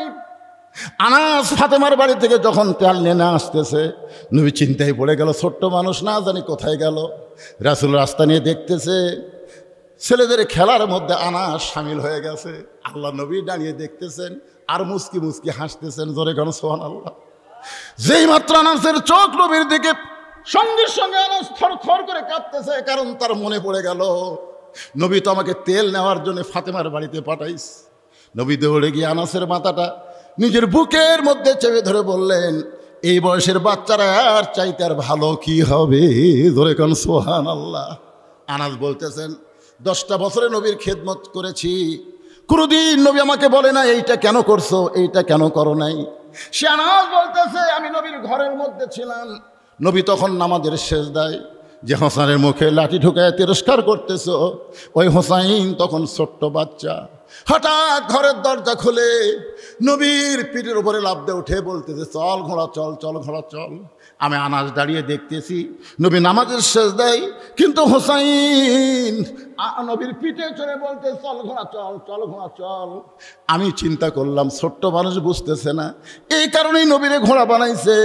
আমি আনাস যখন আমার জায়গা থেকে এসে হোসাইনকে নবীর পিঠ থেকে নামাবার চাই, এমন সময় নবী হাত দিয়ে নিষেধ করলেন। আমি আশ্চর্য হয়ে গেলাম। কিছুক্ষণ পরে হোসাইন বলতেছে যে এই ঘোড়া চলে না, সেই ঘোড়ার পিঠে চড়ে আমার লাভটা কি। মনটা খারাপ করে যখন ঘর থেকে বের হয়ে গেল, আল্লাহ নবী নামাজ শেষ করলেন। আমি নবীর সামনে গিয়ে হাঁটু গেড়ে বসে বললাম, ইয়া রাসূলুল্লাহ, হোসাইন আপনাকে ঘোড়া ঘোড়া বললো, চল ঘোড়া চল ঘোড়া বললো, আমি আপনার পিঠ থেকে হোসাইনকে নামাবার চাই, কিন্তু আপনি নিষেধ করলেন। যতক্ষণ হোসাইন বসেছিল ততক্ষণ আপনি সেজদা থেকে মাথা তুললেন না। রাসূল বলে, আনাস রে, তুই হোসাইনকে নামানোর আগে আমি নিজেই হোসাইনকে পিঠ থেকে নামাবার চাইছিলাম, কিন্তু নামাজের মালিক আল্লাহ আমাকে বলল, হাবিব, আপনি যেমন হোসাইনকে ভালোবাসেন আমি আল্লাহ তেমন ভালোবাসি। যতক্ষণ আপনার পিঠে ঘোড়া ঘোড়া খেলবে আপনি খবরদার সেজদা থেকে মাথা তুলতে পারবেন না। আনাস কান্দের বিয়াদিত রে, যেই হোসাইন নবীরে ঘোড়া বানায় খেলাধুলা করেছে, যে আল্লাহ হোসাইনকে ভালোবাসে নবীর মতো, আজকে সেই হোসাইনের মুখের মধ্যে লাঠি ঢোকায় তুমি বললা শেষ হয়ে গেলা। আমি আনাস বলতেছি, হোসাইন কোনোদিন শেষ হবে না, বরং তুমি শেষ হয়ে যাবে। আপনার বলেন তো, গোটা বাংলাদেশের প্রত্যেকটা পাড়ায় পাড়ায় হোসাইন আছে না নাই? এই ধরে এখন আছে না নাই? কিন্তু গোটা পাড়া খুঁজে দেখেন তো, গোটা পাড়া না, আপনাকে গোটা আক্কেলপুর খুঁজে দেখেন তো, একটা ইয়াজিদ পাওয়া যাবে? ইয়াজিদের নামে কাউকে পাওয়া যাবে? তাহলে শেষ হলো কে? হোসাইন ইয়াজিদ। তোমরা এজিদের মতন ক্ষমতা পাইয়া বাংলাদেশের ভালো মানুষগুলোকে তোমরা ফাঁসি দিছ। যাদেরকে ফাঁসি দিয়েছ তাদের নাম কিয়ামত পর্যন্ত মানুষ শ্রদ্ধার সাথে স্মরণ করবে, আর যেই বেটি ফাঁসি দিছে ওর নাম কেউ ঘৃণা করে উচ্চারণ করবি না। জোরে কোন কথা ঠিক কিনা? আমার খালা সম্পর্কে খালা, তার মেয়ের একটা মেয়ে হয়েছে, খালা আমার মোবাইল করে বলছে, বাবা হুজুর মানুষ অনেকদিন পর একটা নাতনি পাইছি, একটা ভালো নাম রাখো তো। আমি বললাম, খালা একটা ভালো নাম আমার মুখের উপর খুবই ঘুরতেছে, হাসিনা। খালা 30 সেকেন্ড আর কোনো কথা কয়নি, খালা গো গো গো করতেছে। আমি বললাম, খালা কি হলো? এই তুই আলেম না চালেম? তুই যে আওয়ামী লীগের চান্সে, তা তো আমি জানতাম না। কেরে হাসিনা হলো একটা খুনি, হাসিনা হলো একটা ফ্যাসিস্ট, আর তুই বলিস আমার নাতনির নাম তোমার হাসিনা? নামের কি অভাব পড়ছে নাকি? আমি তখন বুঝলাম আবু সাইদ প্রত্যেকটা পাড়ায় পাড়ায় জন্ম নেবে, আর কমপক্ষে 50 বছর বাংলাদেশের কোনো মেয়ে জন্মালে তার নাম কেউ জানা সত্ত্বেও হাসিনা থুবি না। জোরে কর কথা, কথা না ভাইজান, একটু মনে রাখবেন, ইয়াজিদ শেষ, হোসাইন। আল্লাহ বললেন, মুসা মৃত্যুকে পছন্দ করার 3 নম্বর কারণ কি? মৃত্যুকে পছন্দ করার 3 নম্বর কারণ কি? তাহলে 1 নম্বর কারণ হলো না মরলে জান্নাতে যাওয়া। মনে রাখবেন ভাইজান, এইবার যে কারণ আসতেছে এটা যে এত মজার কারণ বুঝলেন, খালি বুঝালেন, মরা আলিয়া কোনো টেনশন করা রাখবে না, মরে বাবারে ও বাবা মরে, এ টেনশনই থাকবে না। কারণ দুনিয়াতে এসেছি যাওয়ারই জন্যে, আমরা কি থাকার জন্য আছি? আপনি যতই 3 তলা 4 তলা 5 তলা করেন, থাকার জন্যে, যাওয়ার জন্যে। এখন আল্লাহ বলতেছে, মুসা মৃত্যুকে পছন্দ করার 3 নম্বর কারণ কি? আল্লাহ সবই জানে বারে, কিন্তু আমাকে জানানোর জন্যে মুসার মাধ্যমে আল্লাহ জানাচ্ছে। তোরে কারণ সুবহানাল্লাহ, কি একটা কারণ আসতেছে, এই কারণ আসার আগে আমার মা বোনদের জন্য 10টা মিনিট একটু ওয়াজ করা লাগবে। ওরা আবার খেপে যাচ্ছে, ওরা কয় কে রে না ধনতলা মামুদপুর আমাকে জন্য এত ওয়াজ করলো, ওই এলাকার 2-4টা নিয়ে তাচ্ছে কেন আসে নাই কখন, আর এখানে এসে হুজুর কি এক মরার ওয়াজ ধরলো। এই জন্যে মেয়েরা ভালো হলে তো আমাকেই লাভ। লাভ কার? খুবই গরম লাগতেছে আপনাদের, খুবই খারাপ লাগতেছে, একটু হোহা করেন বাজান। গভীর রাত্রে আল্লাহ নবী ঘুম থেকে চেতন পাইছে, চেতন পাওয়ার হলো কারণ হলো খাদিজাতুল কুবরা। কে? নবীর এই ডান হাতখানা বুকের মধ্যে নিয়ে ফোঁপায় ফোঁপায় কাঁদতেছে। তো আল্লাহ রাসূল বলে খাদিজা কান্দার কারণ? বলে হুজুর কান্দার কারণ হলো যে কোনো সময় আমার মৃত্যু হবে। দেখছেন ইমানদারের কথা, যে কোনো সময় আমার মৃত্যু হবে। তো মরার আগে আমি কোনো খোঁজ খবরই পেলাম না, মরার আগে আমার জন্য কোনো খবর আছে? আল্লাহ রাসূল বললেন খাদিজা এই দুনিয়াতে 10 জন পুরুষকে আল্লাহ জান্নাতের সার্টিফিকেট দিছে। কয়জন? মানে সার্টিফিকেট দিছে, সবাই তো জান্নাতে যাবে, সাহাবীরা সবাই জান্নাতে যাবে বিনা হিসাবে, কিন্তু 10 জনকে আল্লাহ সার্টিফিকেট দিয়েছে। 1 নম্বর নাম কি? আবু বকর, 2 নম্বর উমর, 3 নম্বর ওসমান। এই 10টা নাম মুখস্থ থাকলে কি হবে? ইমাম গাজ্জালি বলেছেন যেই মুসলমান 10টা সাহাবীর নাম অনবরত মুখস্থ বলতে পারে, ওই মুসলমান যখন মৃত্যুর বিছানায় যাবে এমন সময় 10টা সাহাবীর রুহানি তাওয়াজ্জুহ আল্লাহ তার প্রতি নাজিল করে, তার জন্য ইমানের সাথে দুনিয়া থেকে বিদায় নেওয়া আল্লাহ সহজ করে দিবে। আপনি কি তুয়া মুয়া, এরা কি কোনো নায়ক নায়িকার নাম বলতেছে? আমি এই জন্য নামটা খেয়াল রাখেন। 1 নম্বর আবু বকর, 1 নম্বরকে, 2 নম্বর ওমর, 3 নম্বর ওসমান, 4 নম্বর আলী, 5 নম্বর আব্দুর রহমান ইবনে আওফ, 6 নম্বর জুবাইর, 7 নম্বর তালহা, 8 নম্বর সাদ ইবনে আবু ওয়াক্কাস, 9 নম্বর আবু সাইদ, আর 10 নম্বর হলো ওবাদা ইবনুল জাররা। এই 10 জনই হলেন আশারে মুবাশশারা। আল্লাহু আকবার। আল্লাহ রাসূল বললেন পুরুষরা যেমন 10 জন সার্টিফিকেট পাইছে, নারীরাও তেমন 10 জন জান্নাতের সার্টিফিকেট পাইছে। খাদিজা বলে হুজুর আমি মনে করতাম খালি পুরুষেরাই পাচ্ছে, নারীরাও পাচ্ছে। আল্লাহ রাসূল বলেন 10 জনকে আল্লাহ এই দুনিয়াতে জান্নাতের সার্টিফিকেট দিচ্ছে। পুরুষের মধ্যে 1 নম্বর হলো আবু বকর, আর নারীদের মধ্যে 1 নম্বর হলো খাদিজাতুল কুবরা। সুবহানাল্লাহ কন না কেন ভাইজান? যেই বলছে খাদিজাতুল কুবরা, মা খাদিজা তো সেই মুস্কি হাসি, বুঝতেছেন না? 1 নম্বর জান্নাতি হলে তার কীরকম আনন্দ লাগবে। আল্লাহ রাসূল বলেন খাদিজা আপনার হাসি দেখে আমাকে খুব ভালো লাগতেছে, কিন্তু এই মুহূর্তে আমি নবী না, আপনি আমার বিবি, আমি আপনার স্বামী।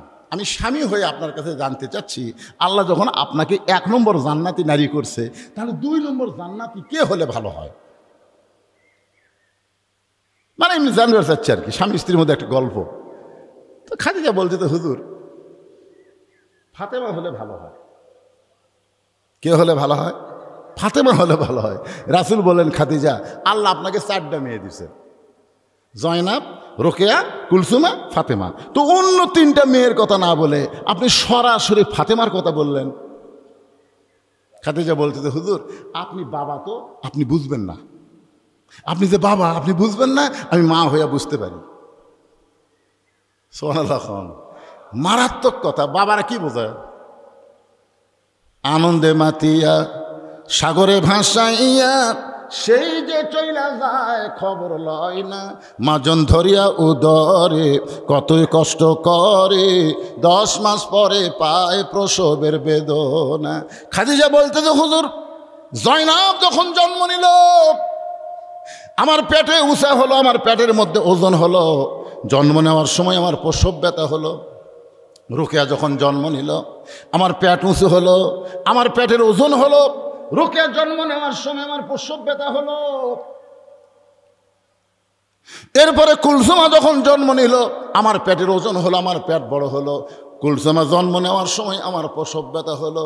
আল্লাহর শপথ করে বলতেছি এই ফাতেমা যখন আমার পেটের মধ্যে আসলো, আমার পেটের মধ্যে সন্তান আছে, আমার অনুভব হলো কিন্তু ফাতেমা যখন জন্ম নিল আমার তখন প্রসব ব্যথা হলো না। আমি লক্ষ্য করে দেখি আমার ফাতেমা জন্ম নেওয়ার সময় তার দুইটা হাত দিয়া তার ইজ্জত পর্যন্ত এমনভাবে ঢেকে জন্ম নিল, আমি মা হইয়াও তার ইজ্জত দেখতে পারলাম না। লিল্লাহে তাকবীর। আমি সেই দিন থেকে বুঝেছি ফাতেমা সাধারণ কোনো মেয়ে না। আল্লাহ যখন আমাকে 1 নম্বর জান্নাতি ঘোষণা করছে, উমরের মতন ফাতেমাকে আল্লাহ 2 নম্বর জান্নাত ঘোষণা করুক। জোরে খান সুবহানাল্লাহ। তাহলে 1 নম্বর খাদিজা, 2 নম্বর ফাতেমা হলে ভালোই হয়। তারপরে 3 নম্বরে যে কুলসুমাক দেন, রোকিয়াক দেন, জয়নামক দেন, আমার আপত্তি নেই, কিন্তু 2 নম্বর আমার সাথে যেন ফাতেমা থাকে। আল্লাহ রাসূল মুস্কি হাসি দিয়ে খাদিজার কপালে একটা চুমা দিয়ে বলেন, খাদিজা আপনার ফাতেমা তো জান্নাতি নয়, আপনার ফাতেমা তো জান্নাতি নয়, আপনার ফাতেমা তো জান্নাতি নয়। সঙ্গে সঙ্গে খাদিজা বলে, হুজুর এটা কি বলেন, ফাতেমা জান্নাতি নয়? রাসূল বললেন, জান্নাতি কেমনে হবে? সাইয়্যিদাতুন নিসাই আহলেল জান্নাহ, সে জান্নাতি নারীদের নেত্রী হবে। খাদিজার মুখটা কালো হয়ে গেল। হুজুর এটা কি শোনালেন? আমি মা হয়ে 1 নম্বর জান্নাতি আর মেয়ে হয়ে হবে নেত্রী। এটা আপনি পাল্টা দেন, আপনি আমারটা ফাতেমাক দেন আর ফাতেমারটা আমাকে দেন। রাসূল বলতেছে, ইয়ার কি মারতেছে? আমি হলাম ঘোষণাকারী, দেওয়ার মালিক হচ্ছে আল্লাহ। সঙ্গে সঙ্গে খাদিজা নবীর হাত বুকের মধ্যে চেপে ধরে বলতেছে, ওগো আল্লাহর নবী, কোন আমলের কারণে ফাতেমাকে আল্লাহ খাতুনে জান্নাত ডিগ্রি দিল, এটা যতক্ষণ না বলবেন ততক্ষণ পর্যন্ত আপনার হাত আমি ছাড়ব। এই কথা বলে আর কিন্তু আলোচনা করা হয় নাই। আমি আপনাদের বলেছিলাম আলী মাহমুদপুর গিয়া বলবো, তোরে কোন কথা ঠিক কি না? আমার মায়েরা শোনেন, কোন আমলের কারণে আল্লাহ খাদিজারে বাদ দিয়ে ফাতেমাকে জান্নাতের নেত্রী বানাইলো, এটা জানার জন্যে খাদিজা নবীর হাতটা বুকের মধ্যে চাইপা ধরেছে। রাসূল বলেন, খাদিজা আমি আপনাকে 2টা প্রশ্ন করব, আপনি দেখেন তো উত্তর দিবার পারেন কি না। খাদিজা বললেন, হুজুর তাহলে প্রশ্ন করেন। 1 নম্বর প্রশ্ন হলো, আপনি কত বছর বয়সে ঈমান গ্রহণ করছেন? আপনি খাদিজা কত বছর বয়সে ঈমান গ্রহণ করেছেন? খাদিজা বলতেছে, হুজুর আমি 55 বছর বয়সে ঈমান গ্রহণ করেছি। আল্লাহ রাসূল বলে, খাদিজা তাহলে ঈমান গ্রহণ করার আগে আপনি কি ছিলেন? খাদিজা বলতেছে, হুজুর ঈমান গ্রহণ করার আগে আমি কাফের ছিলাম। রাসূল বলে, খাদিজা আপনার হায়াতের জীবনের 55 বছর আপনি কুবুরে হালে কাটাইছেন, এখন বলেন তো আপনার পেটের মেয়ে ফাতেমা কত বছর বয়সে ঈমান গ্রহণ করেছে? খাদিজা বলতেছে, জান্নাতি জান্নাতি, আমার ফাতেমা জান্নাতি হয়ে জন্ম নিয়েছে। রাসূল বলে, খাদিজা আপনার জীবনের 55 বছর কুবুরে হালে কাটাইছে আর ফাতেমা জান্নাত হয়ে জন্ম নিয়েছে, তাহলে 1 নম্বরের উত্তরে কে বেশি পাওয়ার পায়? খাদিজা বলতে, তো হুজুর এখানে ফাতেমার কাছে তো আমাকে রাখাই যাবে না। রাসূল বলে, ও খাদিজা আমার 2 নম্বর প্রশ্ন হলো, তোমার চেহারা দুনিয়ার কত পুরুষ মানুষ দেখেছে, তোমার চোখের সাইজ কেমন, তোমার মুখের সাইজ কেমন, তোমার দাঁতের সাইজ কেমন, তোমার গায়ের রং কেমন, তুমি লম্বা কেমন, এটা দুনিয়ার কত পুরুষ মানুষ দেখেছে। খাদিজা বলতে, তো হুজুর 40 বছর বয়সে যখন আপনাকে স্বামী বলে স্বীকার করলাম, ওই সময় মক্কার সবচেয়ে ধনবতী রমণী আমি ছিলাম। এই ধনবতী হওয়ার পিছনে কারণ হলো আমার বাবার অনেক ব্যবসা আমি দেখাশোনা করতাম। আমার বাবা না থাকার কারণে ওই বাবার ব্যবসাগুলো আমি দেখাশোনা করার কারণে হাজার হাজার পুরুষের সঙ্গে আমার লেনদেন হয়েছে। আমি খাদিজার চেহারা দুনিয়ার বহু পুরুষ বলতে পারে, আমি খাদিজার গায়ের রং দুনিয়ার বহু পুরুষ বলতে পারে, আমার চোখের সাইজ কেমন, আমার মুখের সাইজ কেমন, এটা দুনিয়ার বহু পুরুষ বলতে পারে। রাসূল বলে, খাদিজা এখন বলেন আপনার ফাতেমার চোখের সাইজ কেমন, ফাতেমার মুখের সাইজ কেমন, ফাতেমার গায়ের রং কেমন, এটা দুনিয়ার কত পুরুষ বলতে পারে? খাদিজা বলে, পর্দা নিশি আমার ফাতেমা পর্দার মধ্যে জন্ম নিয়েছে। রাসূল বলে, খাদিজা আপনি শুধু আমার বিবি হওয়ার কারণে, ফাতেমার মা হওয়ার কারণে ফাতেমা পর্দার মধ্যে জন্ম নিয়েছে এই কথা বলতেছেন, কিন্তু আমি নবী হওয়ার কারণে বলবো ফাতেমা শুধু পর্দার মধ্যে জন্ম নেয়নি, ফাতেমা পর্দার মধ্যে বড় হবে, পর্দার ভিতরে আবার দুনিয়া থেকে বিদায় নেবে। গভীর রাত্রে হযরত আলীকে বুকের মধ্যে জাপটে ধরে ফাতেমা কাঁদতেছে। আলী বলে, ফাতেমা হঠাৎ আজকে রাত্রেবেলা এমন করে কেন কাঁদতেছো, কেন কাঁদতেছো বলো? ফাতেমা বলে, স্বামী গো, আমি সব সময় আল্লাহর কাছে দোয়া করতাম, আজকে আল্লাহ আমার দোয়া কবুল করেছে। আলী বলছে, ফাতেমা দোয়া কবুল করলে মানুষ আনন্দ করে, তুমি কাঁদো। বলে, কি দোয়া করছে আপনি কি শুনবেন না? আলী বলে, ফাতেমা কি দোয়া করছো? ফাতেমা বলতেছে, আমি দোয়া করেছি আল্লাহ আমাকে যেন পর্দার মধ্যে মৃত্যু দেয়। আলী মুসকি মুসকি হাসে আর বলে, পাগলি কয় কি? যে মেয়ে পর্দার মধ্যে বড় হয়েছে, পর্দার মধ্যে জীবন কাটায়, সে তো পর্দার মধ্যে মরবে। বাংলাদেশের মেয়েরা সারা জীবন বেপর্দা হয়ে ঘরে, আর মরার পরে তাদের পর্দা বেশি শুরু হয়। জোরে কোন কথা ঠিক কিনা? আপনারা বলেন তো, আপনাদের এলাকার মেয়েরা মরলে কয় কাপড় দেন? এ কথা কন না কেন? কয় কাপড় দেন? পুরুষ মরলে কয়টা দেন? পুরুষ মরলে 3টা দেন, মেয়েরা মরলে 5টা কাপড় দেন। আবার খাটনিতে যখন মেয়েদের কাফন পরানো হয়, সঙ্গে সঙ্গে আপনার একটা চাদর দিয়া কিন্তু খাটনি ঢাকাতন, থনকে থন না, কারণ মেয়ে মানুষের লাশ তো দেখাও যাবে না, খাটনি ঢাকাতে হয়। সবাই বলতেছে খাটনি ঢাকা রাখো, লাশ দেখা জায়েজ নাই। ফেরেশতারা কয়, আল্লাহ মেয়েদের লাশ দেখা জায়েজ নাই, তাহলে জেতা দেখা জায়েজ? এরা যে মরার পরে খাটনি ঢাকাতে বলতেছে লাশ দেখা জায়েজ নাই, তাহলে জেতা? আপনারা বলেন, লাশটাই যদি দেখা জায়েজ না হয় তাহলে জেতা দেখা জায়েজ আছে? হঠাৎ মেয়েটাকে যখন কবরে নামানো হচ্ছে, এক দুলা ভাই দৌড়ে এসে বলতেছে, আমার আদরের শালী হঠাৎ করে মরে গেছে, আমি একটু লাশটা ধরে কবরে নামাবো। যদি এ কথা কোনো দুলা ভাই কয়, আপনার সঙ্গে সঙ্গে মুফতি হয়ে বলবেন, হারাম। সবাই মুফতি হবে, মুফতি বোঝেন না, ফতুয়া দিবি, হারাম। শালীর লাশ দুলা ভাই স্পর্শ করা হারাম।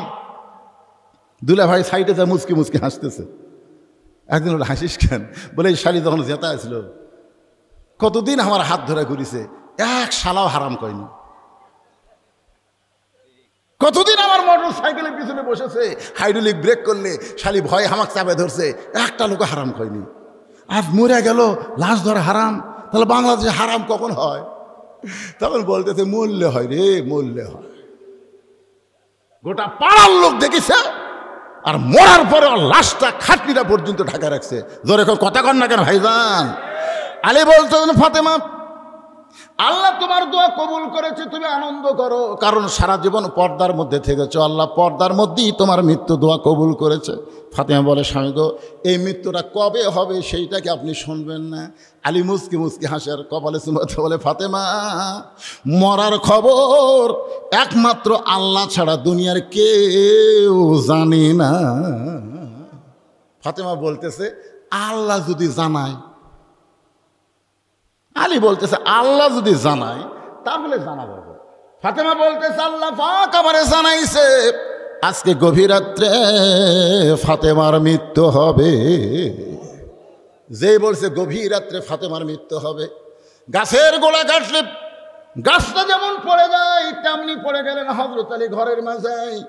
ফাতেমা মুস্কি মুস্কি হেসে স্বামীর মাথাটা উরাতের উপরে নিয়ে যে গভীর রাত্রে মৃত্যুবরণ করবে, সেই নারীটা হাসতেছে, স্বামীর মাথাটা উরাতের উপরে নিয়ে কপালে একটা চুমু দিয়ে বলে, স্বামী গো, এতদিন আমি 2টা জিনিস বিশ্বাস করতাম, একটা হলো আপনি আসাদুল্লাহিল গালিব, আর একটা হলো আনা মাদিনাতুল এলমে ও আলিও বাবুহা। একটা হলো পৃথিবীর মধ্যে সবচাইতে বড় বীর আপনি, আর একটা হলো পৃথিবীর মধ্যে সবচাইতে বড় জ্ঞানী আপনি। সুবহানাল্লাহ কন না কেন? ফাতেমা বলতেছে, এতদিন আমি 2টা জিনিস বিশ্বাস করতাম, একটা হলো আপনার মতন বীর এই পৃথিবীতে কেউ নেই, 2 নম্বর আপনার মতন জ্ঞানী পৃথিবীতে কেউ নাই। তাহলে আপনি বীর হয়ে জ্ঞানী হয়ে এরকম পড়ে গেলেন কেন? আপনি কেমন বীর যে বউ আপনি গভীর রাত্রে মৃত্যুবরণ করবে, হক কথা শোনার পরে আপনি সহ্য করতে পারেন না? আপনি কেমন জ্ঞানী যে আসলে যাওয়া লাগবে এইটা আপনি মানতে পারেন না? সুবহানাল্লাহ কন না কেন? যাই গভীর রাত্রে দুনিয়াতে বিদায় নিবি তাই শিক্ষা দিচ্ছে। আপনি কি বীর? কপালে চুমাতে বলে, স্বামী গো, আজকে আমার সামনে স্বীকার করেন, আসলে যাইতে হবে। সবাই বলেন, আসলে। আমি চলে যাওয়ার পরে আমার 3টা চাওয়া আপনি পুরা করবেন। আলী কান্দের বলে, ফাতেমা গরিব ছিলাম বলে দুনিয়ার জীবনে তুমি কিছুই চাও না, মরার পরে তুমি কি চাইবা? বলে 1 নম্বর চা হলো আমার লাশটা রাতের বেলায় দাফন করা লাগবে।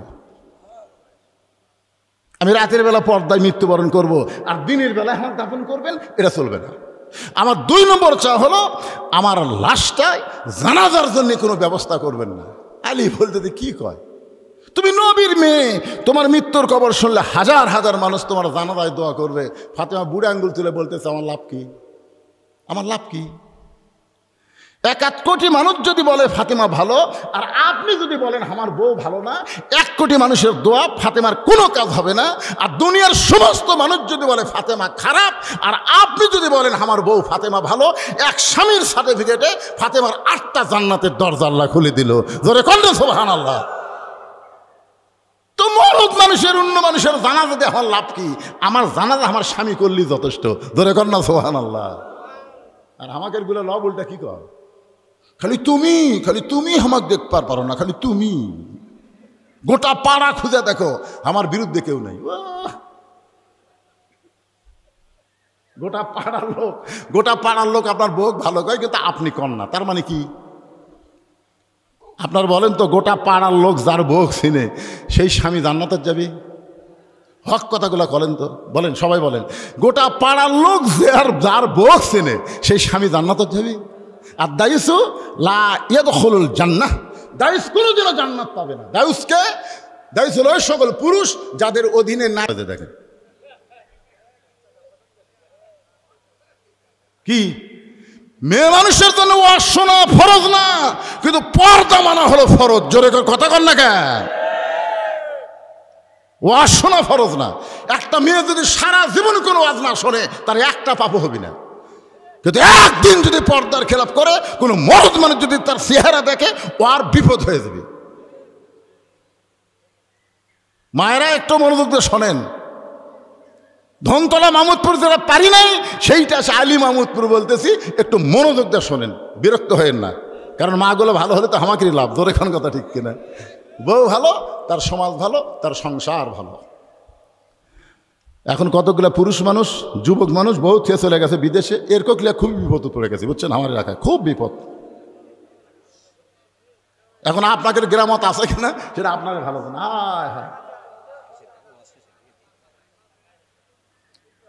হ্যাঁ, কি কয়, আপনার বাচ্চা কাচ্চা হলে আপনি বউ থিয়া বিদেশে যদি যাওয়াই লাগে যাবেন, প্রতি বছরে আসার চেষ্টা করবেন। কিন্তু বাচ্চা কাচ্চা কিছু হয়নি, তাকরা বউ থিয়া চলে গেছে। কি আল্লাহ কোরআনে বলেছে, আমার বাপের কথা, হুন্না লিবাসুল্লাকুম ওয়া আনতুম লিবাসুল্লাহুন্না।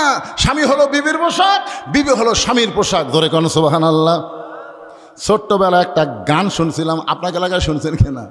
জামা তোর জামাইয়ের বাহারি আমি যাব না, তোমার জামাই চাকরি করে মহিমাগঞ্জ সুগার মিলে, মাসে মাসে সিটি লেখে বাড়ি আসে না। জামা মাওক বলতেছে, তোমার জামাইয়ের বাহারি তা আমি যাব না, যাই লাভ কি? আমার মায়েরা শোনেন একটু মনোযোগ দিয়ে। ফাতেমার স্বামী গো, আমার 3 নম্বর চা হলো আমার লাশটা খাটনিতে তুলবেন না, আমার লাশটা খাটনিতে তুলবেন না। আমার খাটনি কান্দে নেওয়ার মতন 4 জন পুরুষ আমার দুনিয়াতে নেই। আজকে যদি আমার বাবা দুনিয়াতে থাকতো, মরা মেয়ের লাশের খাটনি বাবা কান্দে নিবার পারত। আজকে হাসান হোসেন যদি বড় হইতো, মায়ের লাশের খাটনি কান্দে নিবার পারত। কিন্তু আমার হাসানের বয়স মাত্র 5.5 বছর, আর হোসেনের বয়স হলো 4 বছর। ও গো স্বামী, আমার লাশ খাটনি কান্দে নেওয়ার 4 জন মানুষ যখন দুনিয়াতে নাই, তখন আপনি আমার লাশটা কান্দে করে নিয়ে ওই জান্নাতুল বাকির পূর্ব কোনায় সবুজ রঙের একটা বাতি জ্বলতেছে, ওই বাতি বরাবর আমাকে দাফন করবেন। ওগো স্বামী, ওই বাতি বরাবর দাফন করে আপনি শুধু আমার জন্য দোয়া করবেন। গভীর রাত্রে হযরত আলী ফাতেমারে কান্দে নিয়ে ওই জান্নাতুল বাকির পূর্ব কোনায় সবুজ রঙের বাতি বরাবর কবরে ফাতেমাকে দাফন করলেন। যে কবর খুঁড়েছিলেন আবু যর গিফারি, ওখানে ওয়াজ করেছি, সেই জন্য আর এখানে করতেছি না। হযরত আলী ফাতেমাকে কবরের মধ্যে দাফন করার পরে আল্লাহর আসমানের দিকে তাকায় বলতেছে, আল্লাহ আল্লাহ আমি তোমার কাছে বলতেছি, আল্লাহ তুমি নবীর কলিজার টুকরা ফাতেমাকে কবুল করে নাও, তার সাওয়া পাওয়া সবগুলো তুমি কবুল করো। এই কথা বলার পরে তাকায় দেখে সামনে কয়েকটা পুরাতন কবর দেখা যায়। এইমাত্র ফাতেমারে কবর দিল, সেই নতুন কবর আর দেখতে পাই না। আলী চিন্তায় পড়ে গেল, এখনই কবর দিলাম, সেই কবরটা গেল কোন জায়গায়?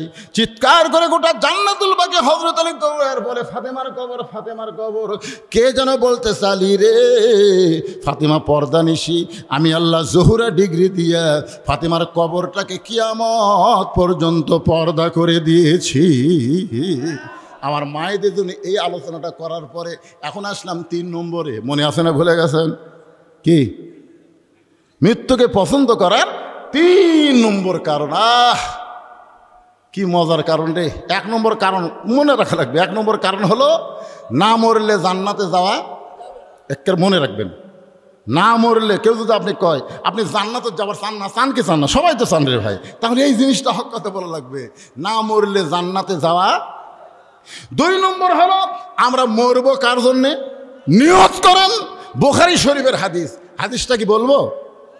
তাহলে শোনেন, আনাস রাদিয়াল্লাহু থেকে বর্ণিত, মা আহাদান ইয়াদখুলুল জান্নাতা ইউহিব্বু ইয়ারজি ইলা দুনিয়া ওয়া লাহু মা আলাল আরদি মিন শাইইন ইল্লা শাহীদুন ইয়াতামান্না আন ইয়ারজি ইলা দুনিয়া ফায়ুক্তাল আশারা মাররাতান লিমা ইয়ারা মিনাল কারামাতি। রাওয়াহুল বুখারী কিতাবুল মাগাজি। জোরে কান সুবহানাল্লাহ। আর একটা হাদিস, এই হাদিসের সাথে বলা হয়েছে, মান সাআলাল্লাহু তাআলা আশ-শাহাদাতা বিসিদকিন বাল্লাগাহুল্লাহু মানাজিলাশ শুহাদা ওয়া মাতা আলা ফিরাশিহি। রাওয়াহুল বুখারী কিতাবুল মাগাজি। বলেন আলহামদুলিল্লাহ।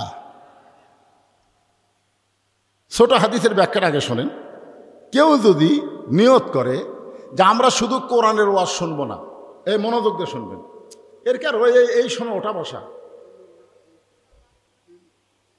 আপনি কি মনে করছেন আমি সারা রাত ওয়াজ করবো? ঘড়ি আমার কাছে নাই। অত্যন্ত গুরুত্বপূর্ণ ভাইরে, ওঠেন না।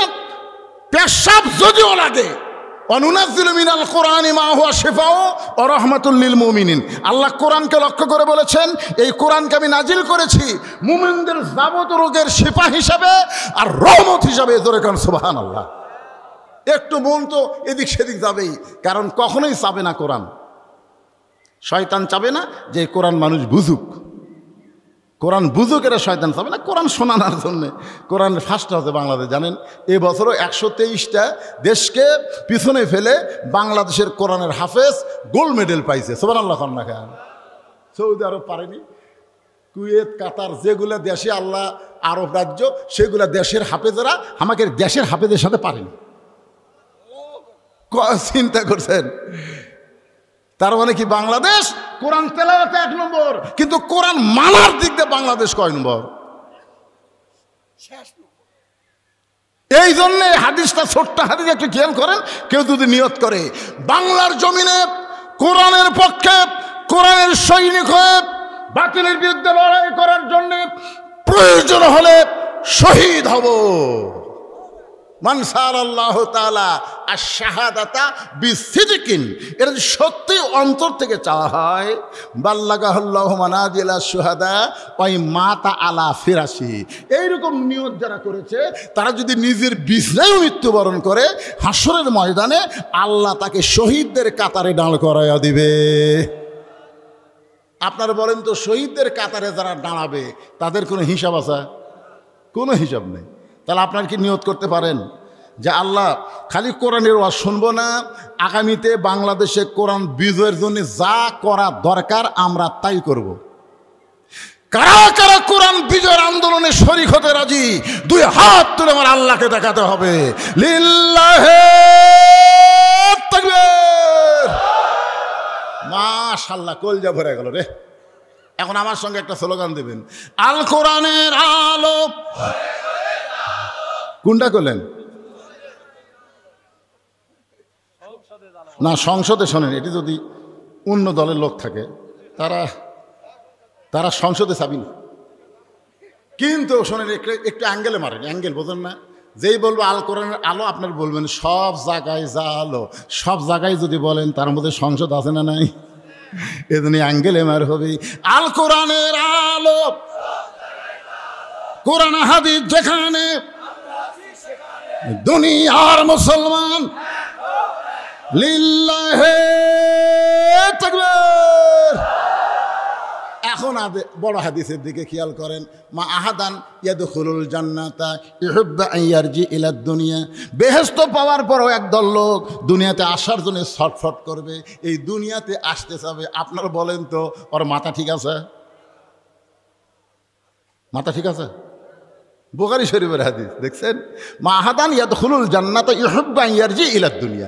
জান্নাত পাওয়ার পরেও তারা দুনিয়াতে আসাকে পছন্দ করবে। জানলা আমরা জান্নাতে থাকবার চাই না, আমরা দুনিয়াতে যাবার চাই। আল্লাহ কয়, কে রে পাগলাই, তোরা দুনিয়াতে কি জন্য যাবার চাস? ওরা বলবে, আল্লাহ দুনিয়াতে কি জন্য যাবার চাই আপনার চাইতে কেউ ভালো জানে না। প্রথম শহীদ হওয়ার সময় আবু সাইদ যেরকম শহীদ হয়েছে, এরকম শহীদ হওয়ার সময় যে মজা আমরা পাচ্ছি, আপনার জান্নাতও সে মজা নাই। লিমা ইয়ারা মিনাল কারামাতি, লিমা ইয়ারা মিনাল কারামাতি, যে সম্মান প্রথম শহীদ হওয়ার সময় আমরা পাইছি, সেই সম্মান আপনার জান্নাতে নাই। এই জন্যই দুনিয়াতে আমরা যাব ফায়ুক্তাল আশারা মাররাতান, কম করে হলেও বাতিলের বিরুদ্ধে, ফ্যাসিস্টদের বিরুদ্ধে, দরকারে গুজরাতুল হিন্দে ওই মালওয়ানের বিরুদ্ধে 10 বার শহীদ হব। 10 বার আশারা মাররাতান, কম করে হলো 10 বার শহীদ হব, তারপরে আবার জান্নাতে আসবো। দুনিয়াতে বাতিল থাকবে আর আমরা জান্নাতের মধ্যে আরাম করব, এই জান্নাত আমরা চাই না। তাহলে চিন্তা করেন, জান্নাতের চাইতেও বাতিলের বিরুদ্ধে শহীদ হওয়া যদি মর্যাদা হয়, সেই শাহাদাতের পিয়ালা আমরা সবাই পান করতে রাজি। কারা কারা 2 হাত তুলে আমার আল্লাহকে দেখান, খালি নিয়ত করেন, ইন্নামাল আমালু বিন্নিয়াত, নিয়তের উপর আল্লাহর জাযা হয়। লিল্লাহি তাকবীর, আলহামদুলিল্লাহ। এখন আসেন মৃত্যুকে পছন্দ করার 3 নম্বর কারণ। এই কারণ বলার আগে আমি আপনাদের কাছে একটা বিষয়ে পরিষ্কার হবার চাই। আপনারা এই 2টা কারণ শুনে মৃত্যুকে আপনারা পছন্দ করেন? দেখেন সবাই বলল না, 3টা তো কইনি, 2টা শুনে আপনাদের কি মনে হলো? মুসা আলাইহিস সালাম কি পাগলাম করতেছে নাকি? তা আপনারা সবাই এক বাক্যে বলতেছেন না। আসলে অন্তর দিয়ে মানুষ মরবার চায় না, মুখে মুখে। স্বামীর ক্যান্সার রোগ হচ্ছে, এখন বউ বলতেছে, আল্লাহ স্বামীর মৃত্যু আমাকে দাও, আমার হায়াত স্বামীকে দাও। স্বামী বউয়ের হাত ধরে বলতেছে, পাগলি মুখে যা আসে তাই বলিস কেন? তুই জানিস আর 1.5 মাস পর আমার মৃত্যু হবে, জানিস তুই? পাগলিরা 1.5 মাস পর আমার ক্যান্সার হচ্ছে, 1.5 মাস পর আমি মর্ম। বউ কয়, আপনিও বলবেন কেন? আল্লাহ আমার হায়াত আপনাকে দেখ, আপনার মৃত্যু আমাকে দেখ। স্বামীর 2 চোখ দিয়ে পানি পড়তেছে, আল্লাহ ভাগ্য গুণে এমন একটা বউ পাইছে আল্লাহ। কিন্তু স্বামী স্ত্রী 2 জন রাত্রে ঘুমাইছে, ওই বাড়িতে একটা আড়িয়া গরু আছিল। জোরে কন, কি গরু? আড়িয়া গরু।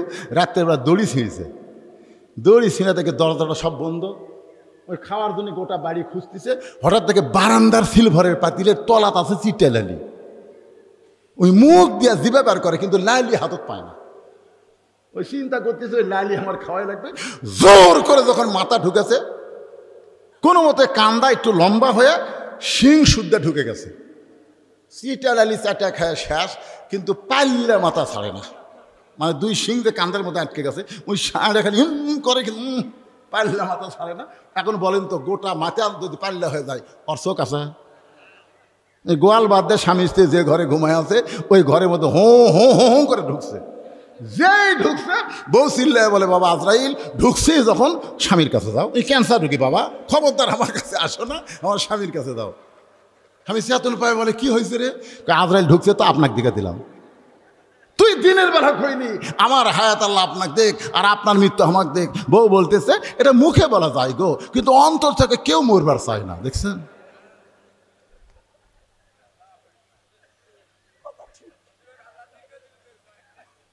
অন্তর থেকে চাওয়া লাগবে, মরা তো লাগবেই। আজকে আমরা অন্তর থেকে চাই, অন্তর থেকে চাই। চাই তো সত্যি অন্তর থেকে যারা চাবেন, আল্লাহ যেন তাদেরকে ঈমানের সাথে কবুল করে। জোরে কোন আমিন। মুসা বলতেছে, আল্লাহ মৃত্যুকে পছন্দ করার 3 নম্বর কারণ হলো, চলতে পথে 2 দিন থামিলাম, যাবার কালে একজন আরও দেখা না পাইলাম। ও আমার স্বাদের মালা যায় রে ছিঁড়ে, রইব না আর বেশি দিন তোদের মাজারে। কতজনকে কত কি দিলাম, যাবার কালে একজন আরো দেখা না পাইলাম। বাল তুসিরুনাল হায়াতাদ দুনিয়া ওয়াল আখিরাতু খায়রুন ওয়া আবকা। মুসা বলতেছে আল্লাহ মৃত্যুকে পছন্দ করার 3 নম্বর কারণ হলো দুনিয়া হলো ক্ষণস্থায়ী আর আখিরাত হলো চিরস্থায়ী। আপনার অন্তর থেকে বলেন তো, আপনারা ক্ষণস্থায়ী পছন্দ করেন না চিরস্থায়ী পছন্দ করেন? তাহলে চিরস্থায়ী যদি পছন্দ করেন তাহলে ক্ষণস্থায়ী দুনিয়া ছাড়া লাগবে। ক্ষণস্থায়ীর মধ্যে থেকে চিরস্থায়ী পছন্দ করলে হবে না। মুসা বলতেছে আল্লাহ মৃত্যুকে পছন্দ করার 3 নম্বর কারণ হলো এই ক্ষণস্থায়ী জীবন পাড়ি দিয়ে চিরস্থায়ী এমন একটা জিন্দগি পাবো যে জীবন পাইলে আর কোনো দিন মৃত্যু হবে না। আমরা সেই জীবন চাই যেই জীবন পাওয়ার পরে হিসাব ছাড়া আল্লাহ যেন জান্নাত দেয়। সাইড থেকে একজন বলে হুজুর কি মনে করছেন আল্লাহ না 2-4 বছর আমাকে জাহান্নাম দিবি, তারপরে কি জান্নাত দিবি না? হ্যাঁ কি বলতেছে 12টা বাজার পর মানে? ও সাইড না না না 20 বছর জেল হবে, 20 বছর। ওইখানে কান্দার হাই রে আমার জুয়ান বউ বাড়িতে আছে, আমার বাপ মা বাড়িতে আছে, সেইগুলো সব বাড়ি ছুঁয়ে আমি 20 বছর জেলত কেমনে থাকবো? ওরে বাবারে ওরে মারে খালি কান্দে। হাকিম বলতে চকলি আইতো এই তো 20 বছর জেল না, খালি মাত্র 1 ঘন্টা একটা কাম করা লাগবে, পারবো? তাহলে তোর 20 বছর জেল মাপ। তখন আপনি যা বলবেন তাই, কিছুই না, ওই যে আগুনের চুলা জ্বলাছি, ঝক করে আগুন জ্বলতেছে, ওর মধ্যে খালি তুই 1 ঘন্টা হাত দিয়ে থাকবো, যা 1 ঘন্টা হাত দিয়ে থাকলে তোর 20 বছর জেল মাফ হবে, যা। আপনার বলেন তো উনি কি বলবি যে 1 ঘন্টা হাত দেয় 20 বছর জেল মাফ চাই? আগুনের দিকে তাকায় বলে না রে, ওরে বাবা রে। হাকিম বলতেছে 1 ঘন্টা লাগবে না, মাত্র 5 মিনিট, মাত্র 5টা মিনিট আগুনের চুলার মধ্যে হাত দিয়ে থাকবো, তোর 20 বছর জেল মাপ। ওই তখন বলবে না স্যার পারবো না। তাহলে দুনিয়ার আগুন আর জাহান্নামের আগুন দুটা কি এক? আল্লাহ রাসূল বলেছে জাহান্নামের আগুনকে 70 বার পানিতে চুবড়ায়া আগুনের পাওয়ার কমায়া তারপরে আল্লাহ দুনিয়াতে দিছে। আর সেই আগুনের মধ্যে যদি আপনি 5 মিনিট হাত দিয়ে থাকবার না পারেন তাহলে 2-4 বছর আপনি জাহান্নামে থাকবেন। তার মানে আজকের আলোচনা শোনার পরে সকলে নিয়ত করেন আল্লাহ যেন আমাদেরকে বিনা হিসাবে জান্নাত দেয়। আর বিনা হিসাবে জান্নাতে পাবার গেলে এই জীবনটা আমরা আল্লাহ রাস্তায় দিবার চাই। রাজি আছেন সবাই? আল্লাহ যেন কবুল করে, জোরে বলে আল্লাহুম্মা আমিন। এখন আল্লাহ রাস্তায় জীবন দিবার গেলে আল্লাহ কোরআনে বলেছেন ইন্না সলাতি ওয়া নুসুকি ওয়া মাহইয়ায়া ওয়া মামাতি লিল্লাহি রাব্বিল আলামিন। এখানে 4টা জিনিস আছে, জোরে কোন কয়টা? 1 নম্বর হলো নামাজ। আপনার ফজরের নামাজ না না ফজর নামাজ তো আসেনি, এশার নামাজ। ও দেখ ছেলে ওদের পাঞ্জে গাওয়াতে উঠলো, মানে নামাজের কথা করে দেখবেন। আমি এই যে দীর্ঘ 43 বছর, এই বছর দিয়ে আমার 43 বছর হবে ওয়াজের বয়স। আমি দেখছি এই 43 বছর ওয়াজের মধ্যে এই নামাজের ওয়াজ করলে মানুষ বেশি বেজার হয়, আর এই সুদ ঘুষের ওয়াজ করলে মানুষ বেশি বেজার হয়। যখন সুদের ওয়াজ করবেন আর ওয়াজ জান না রে, এমন এক ওয়াজ ধরলো। আপনি বলেন নামাজ ছাড়া কোনো মুক্তি আছে? লা সালাতা লা ঈমানা, যার নামাজ নাই তার ঈমান নেই। বাইনাল আবদি ওয়াল কুফরি তরকুস সালাত, বান্দা কাফেরের মধ্যে পৃথক করার জিনিসটার নামই হলো নামাজ। অনেকে মনে করে হুজুর আমরা কি জুম্মার নামাজ পড়ি না? আপনি কি মনে করেন আমরা কি জুম্মা পড়ি না? আচ্ছা যারা জুম্মা পড়ো, আল্লাহর একটা আয়াত আছে লা তাকনাতু মির রাহমাতিল্লাহ ইন্নাল্লাহা ইয়াগফিরুয যুনুবা জামিয়া ইন্নাহু হুয়াল গাফুরুর রহিম। এই আয়াতের শানে আল্লাহ বললেন আমি রহমত, দয়াবান, গাফুরুর রহিম। শুধু জুম্মার নামাজ যারা পড়েছো তাদেরকে আমি আল্লাহ তাআলা জান্নাত দিয়ে দিলাম। যাও, তখন জুম্মা পার্টি রাজা খুশি হয়ে উঠলেন, কে শেষে যে আগে বাড়াছি 5 ওয়াক্ত পড়িনি, আল্লাহ আমাকেও জান্নাত দিল। আর এক দৌড়ে জান্নাতের কাছে যায়, দেখবে জান্নাতের দরজার বিশাল একটা তালা। তো বলবে আল্লাহ জান্নাত দিলেন, দরজার তালা কেন? আল্লাহ বলে পকেট হাতে দেখ, চাবি আছে। আর পকেট হাতে দেখবে একটা চাবি আছে, চাবি লিয়ে যায় তালার মধ্যে ঢুকবি, কিন্তু চাবি ঢোকে ঠিকই ঘোরে না, ঢুকিছে ঘোরে না। তো বলতেছে আল্লাহ চাবি তো ঢুকলো কিন্তু ঘোরে না। আল্লাহ বলতেছে তালার মধ্যে 5টা দাগ আছে, তোর চাবির মধ্যেও 5টা দাগ থাকা লাগবে, দাগে দাগে মিল হবি, কুট্টুস করে খুলে যাবি। তখন বলতেছে আল্লাহ আমার চাবির মধ্যে তো 5টা দাগ নেই। আল্লাহ কয় পাগলা, 5 ওয়াক্ত নামাজ যদি না থাকে ওই জান্নাত দেখবার পাবি, কিন্তু ঢুকবার পারবি না। খালি জুম্মা মেরা যারা আশা মারতেছেন তারা কোনো দিনও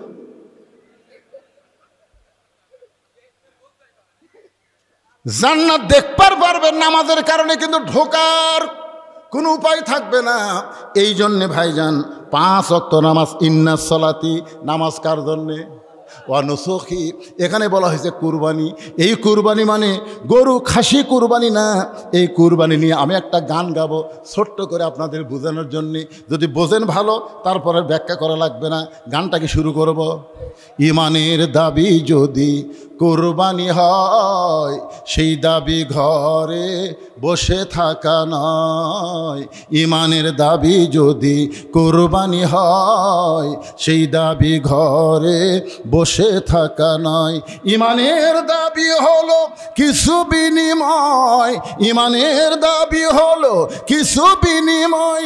সেই বিনিময় যদি কলিজার ঘাম হয়, সেই ঘাম দিতে যেন তৈরি থাকি।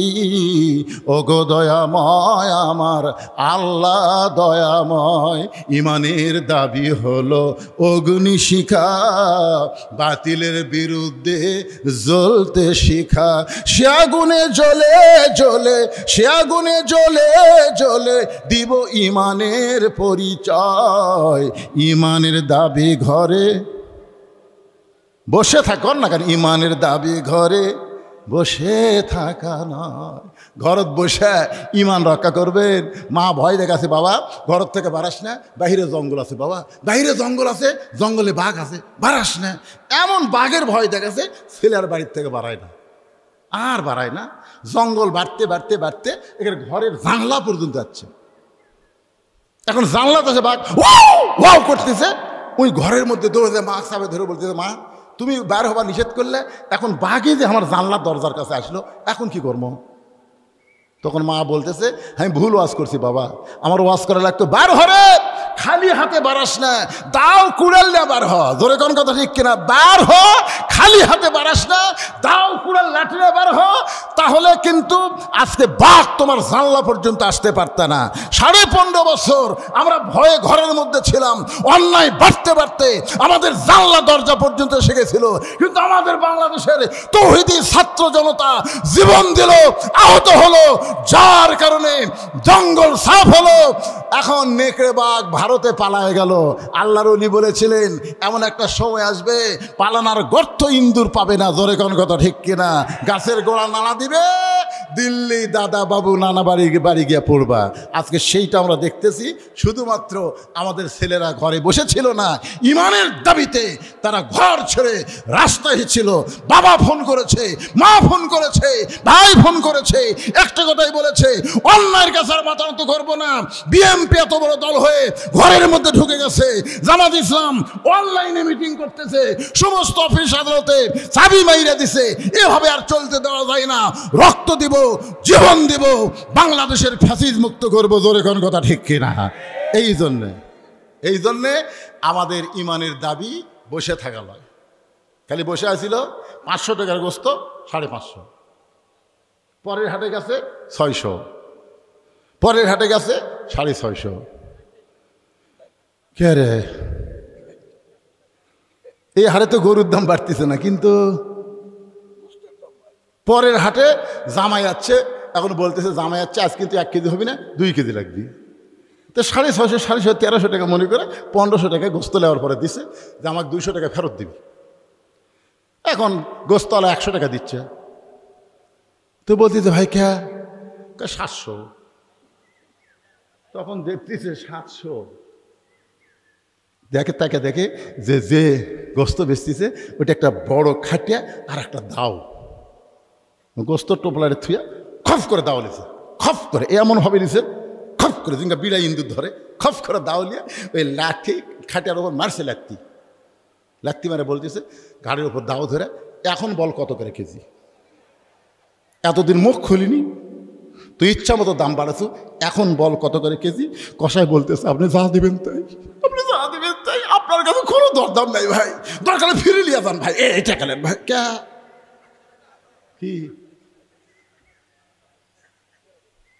অন্যায়কে প্রশ্রয় দেওয়া যাবে না, যেখানে অন্যায় সেখানে বাধা দিতে হবে। জোরে কথা কন না কে? মুয়াজ্জিন বলতেছে হুজুর যে হারে চোর শুরু হয়ে গেছে আলী মাহমুদপুর, আপনি একটু দোয়া করেন তো।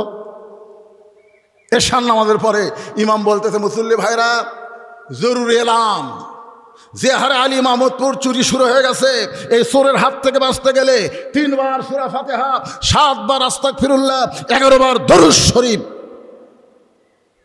পড়েন। সবাই যখন পড়িছে তখন ইমাম সাহেব সবাইকে নিয়ে বলতেছে ভাই খুব ভালো করে খালি মোনাজাত করা লাগবে, চোখের পানি বার করে। তো ইমাম বলতেছে আল্লাহ চোরের হাত থেকে আলী মাহমুদকে হেফাজত করো আল্লাহ, এই হারে অস্ট্রেলিয়ান গাবিগুলো চুরি হয়ে যাচ্ছে আল্লাহ, আল্লাহ চোরের হাত থেকে বাঁচাও। চোর মসজিদের বাহির থেকে জানলা দিয়ে বলতেছে আমিন আমিন, কারণ চোর জানে দোয়া দিয়া চুরি বন্ধ হবি না, চোর এটা জানে। এই জন্যই তো বিশ্ব ইজতেমায় এত লোক কেন যায়, সুদেরও ঘুষেরও মদারও সব যায়, আখেরি মোনাজাত হচ্ছে হুজুর, আখেরি মোনাজাত, শালা নামাজ পড়ছু নামাজ পড়বি। আমার এলাকার একটা হাইস মাইক্রো ভাড়া গেছে, টাঙ্গাইল গেছে, আমার কাছে বলতেছে হুজুর আপনি দেখছেন 201 গম্বুজ মসজিদ দেখছেন হুজুর? আমরা গেছিলাম হুজুর, মসজিদ দেখাচ্ছে হুজুর, মসজিদ ছাদের উপর চলছিল, সেই গুণে করে দেখছি 201টা গম্বুজ হুজুর, কলজা শান্তি হুজুর। তা আমি বললাম ভাইরে তোমরা গেছিলা কখন? কয় 11টার সময়। তা আচ্ছা কখন? কয় 3টার সময়। এর মধ্যে জোহরের নামাজ করছে হুজুর, আমরা তো মসজিদ দেখবার গেছি হুজুর, চাপাত খালি সুতের বাড়ি, ওরা মসজিদ দেখবার গেছে, নামাজ পড়বার তাই। কি মনে করতেছেন মসজিদ দেখার জন্যে গোপীনাথপুর গল্প করতেছেন হামাকের গ্রামের মসজিদ দেখছো? এই এলাকার মধ্যে হামাকের গ্রামের মসজিদ সবচেয়ে সুন্দর রে। একজন বলতেছে মসজিদ তো খুবই সুন্দর, ফ্যান কটা? আমি তো কোনদিন ভিতরে ঢুকিনি ভাই, আমি বাইরে থেকে দেখি। মনে কষ্ট নিয়েন না ভাইজান, আজকে অবস্থাটা এইরকম হয়ে গেছে। হ্যাঁ এখন এই নুসুখি মানে আপনাদের বুঝা দিলাম কুরবানি, এই কুরবানি মানে গরু খাসি কুরবানি। এরপরে বলতেছে তোমার জীবন এবং তোমার মৃত্যু লিল্লাহি রব্বিল আলামিন, আমরা আল্লাহর জন্যে অক্ফ করে নিব। আল্লাহ আমাদের সকলের জন্য কবুল করুক। এখন একটা দোয়া হবে ইনশাল্লাহ। খুব গরমের মধ্যে কষ্ট করে আপনারা এই রাত প্রায় 12টা বাজতেছে, কি ফেতনার কোনো প্রশ্ন হলে আপনারা দিবেন না, না দিয়ে গেছে ঠিক আছে। আচ্ছা দেখেন ইসলাম কি লেখছে, বিয়েকে সহজ করতে বলেছে, কিন্তু বর্তমান সমাজে পিতামাতা প্রতিষ্ঠিত হওয়ার অজুহাত দিয়ে বিয়েকে সমাজে কঠিন করতেছে প্রতিনিয়ত। এটা সবার জন্য, এই যুবকেরা যারা বিয়ে করনি তোমাকে পক্ষে পড়তেছে। তাহলে এই অজুহাতে যুবকদের করণীয় কি? হাজারো যুবকের এক প্রশ্ন উত্তরটা দেওয়ার জন্য অনুরোধ করা হলো। আসলে আল্লাহ বিয়াকে কি কঠিন করছে? জোরে কোন কঠিন করছে? কঠিন করে নাই, সহজ করে দিছে। আপনারা মনে করেন যে আমার ছেলে এখনো কামাই কার্য করে না, আমার ছেলে বিয়া শাদী করলে বউ কি খিলাবে, এই সময় ওটাউটি করলেন কি? আমি তো আর শেষ করে দিচ্ছি, আপনি বুঝতেছেন না? একটা প্রশ্নের উত্তর করতে কি 1 ঘন্টা লাগবে?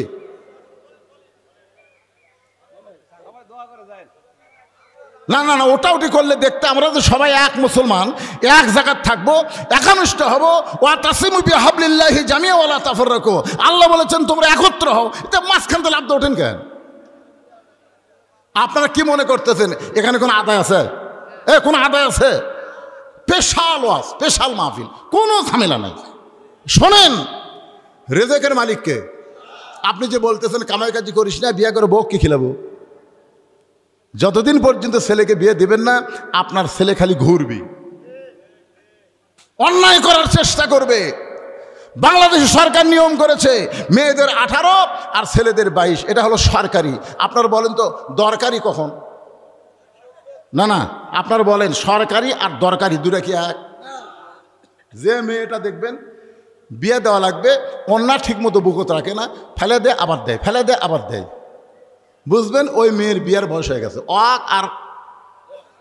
আর যেই ছেলে দেখবেন বাড়ির বেশিক্ষণ থাকবার চায় না, বাইরে বেশি ঘরে, 3 মাথা 4 মাথা 5 মাথা ধরতেছে, বিয়ের আগেই বিয়ের টেস্ট নিচ্ছে, একটা মেয়েকে দেখতেছে, দেখার কারণে তার চোখের জিনা হচ্ছে।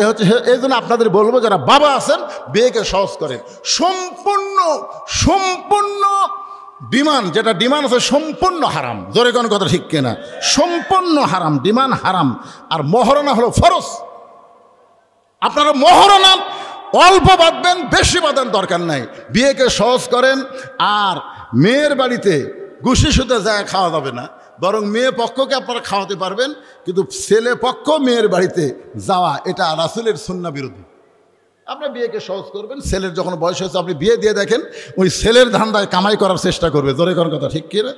ওই ভালো বইয়ের চিন্তায় ও কামাইয়ের চিন্তা করবে। আল্লাহ রিজিকের দরজা খুলে দিবে।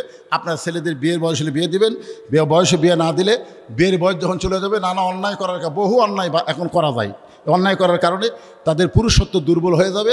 পরে বিয়ে দিবেন ঠিকই, বউ আর থাকতে চাবে না। আল্লাহ তাআলা যুবকদেরকে পুরুষত্ব সহকারে কবুল করুক, জোরে কোন আমিন। মেয়েদেরকে আল্লাহ পর্দার ভিতরে কবুল করুক, জোরে কোন আমিন। বিয়াটা বাপ মা বুঝে শুনে সহজ করে, ছেলে মেয়ের দিকে খেয়াল করে, ইসলামের দিকে খেয়াল করে, নবীর সুন্নাহর দিকে খেয়াল করে আমল করার তৌফিক দান করুক। সকলে বলে আল্লাহুম্মা আমিন। আল্লাহুম্মা আনতাস সালাম আমিনকাস সালাম তাবারাকতা ইয়া যাল জালালি ওয়াল ইকরাম। কঠিন গরমের ভিতরে সকলের গাও ঘেমে ঘাম পড়তেছে।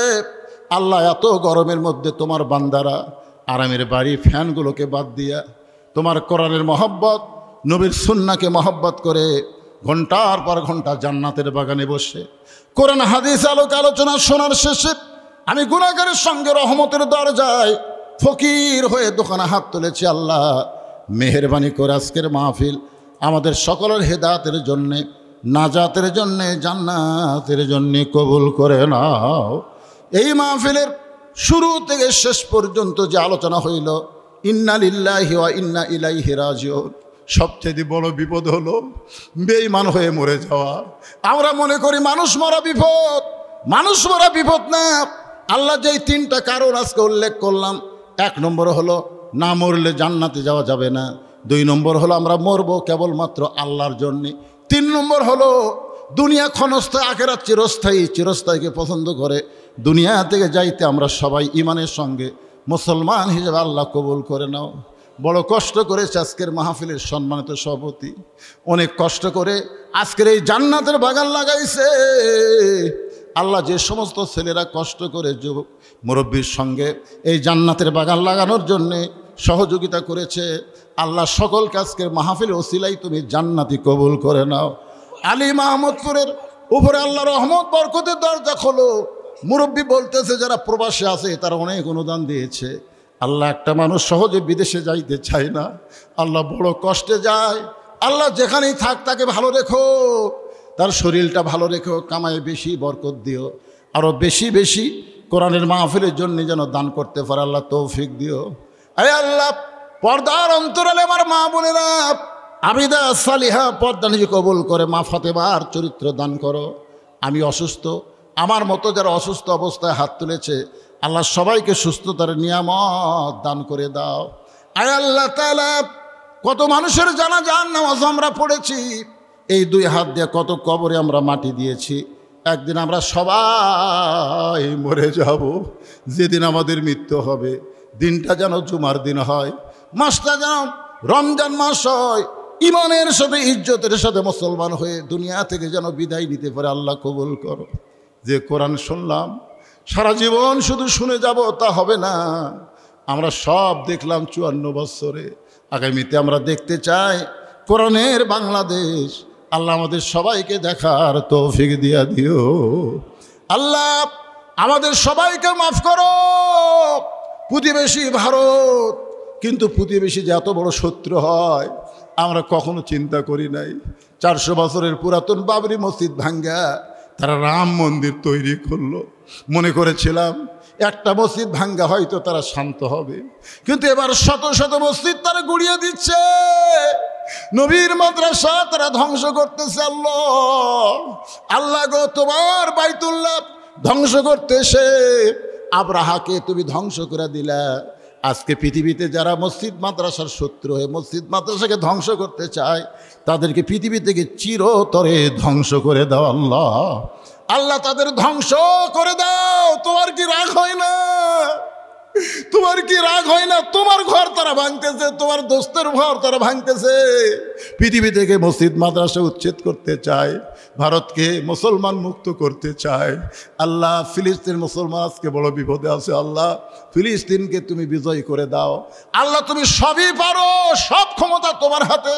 আমরা বিশ্বাস করি ইব্রাহিমকে তুমি যদি নমরুদের চুলা শান্তির বাগান বানাবার পারো, মুসা নবীর জন্য তুমি যদি সাগরকে রাস্তা বানাবার পারো, তুমি সব পারো আল্লাহ। আল্লাহ, ফিলিস্তিন মুসলমানকে তুমি হেফাজত করো, আমাদের বাংলাদেশকে আল্লাহ তুমি হেফাজত করো, আমাদের সবাইকে আল্লাহ তুমি হেফাজত করো, আমাদেরকে মাফ করে দাও আল্লাহ। যে জন নিয়তে হাত তুলেছে আল্লাহ সেই নিয়তগুলো তাদের কবুল করো আল্লাহ। মিডিয়ার আমিন আমিন করতেছে আল্লাহ, এদেরকে ইসলামের মিডিয়া হিসেবে কবুল করে নাও। এই মিডিয়ার মাধ্যমে এদেরকে রেজেক রুজির ব্যবস্থা করে দিও আল্লাহ। সুবহান রাব্বিকা রাব্বিল ইজ্জাতি আম্মা ইয়াসিফুন ওয়া সালামুন আলাল মুরসালিন আলহামদুলিল্লাহি রাব্বিল আলামিন। ওয়াজাল আখিরাতে কালিমাতুনা ইনদাল মাউতি। সকলে পড়েন লা ইলাহা ইল্লাল্লাহু মুহাম্মাদুর রাসূলুল্লাহ সাল্লাল্লাহু আলাইহি ওয়াসাল্লাম।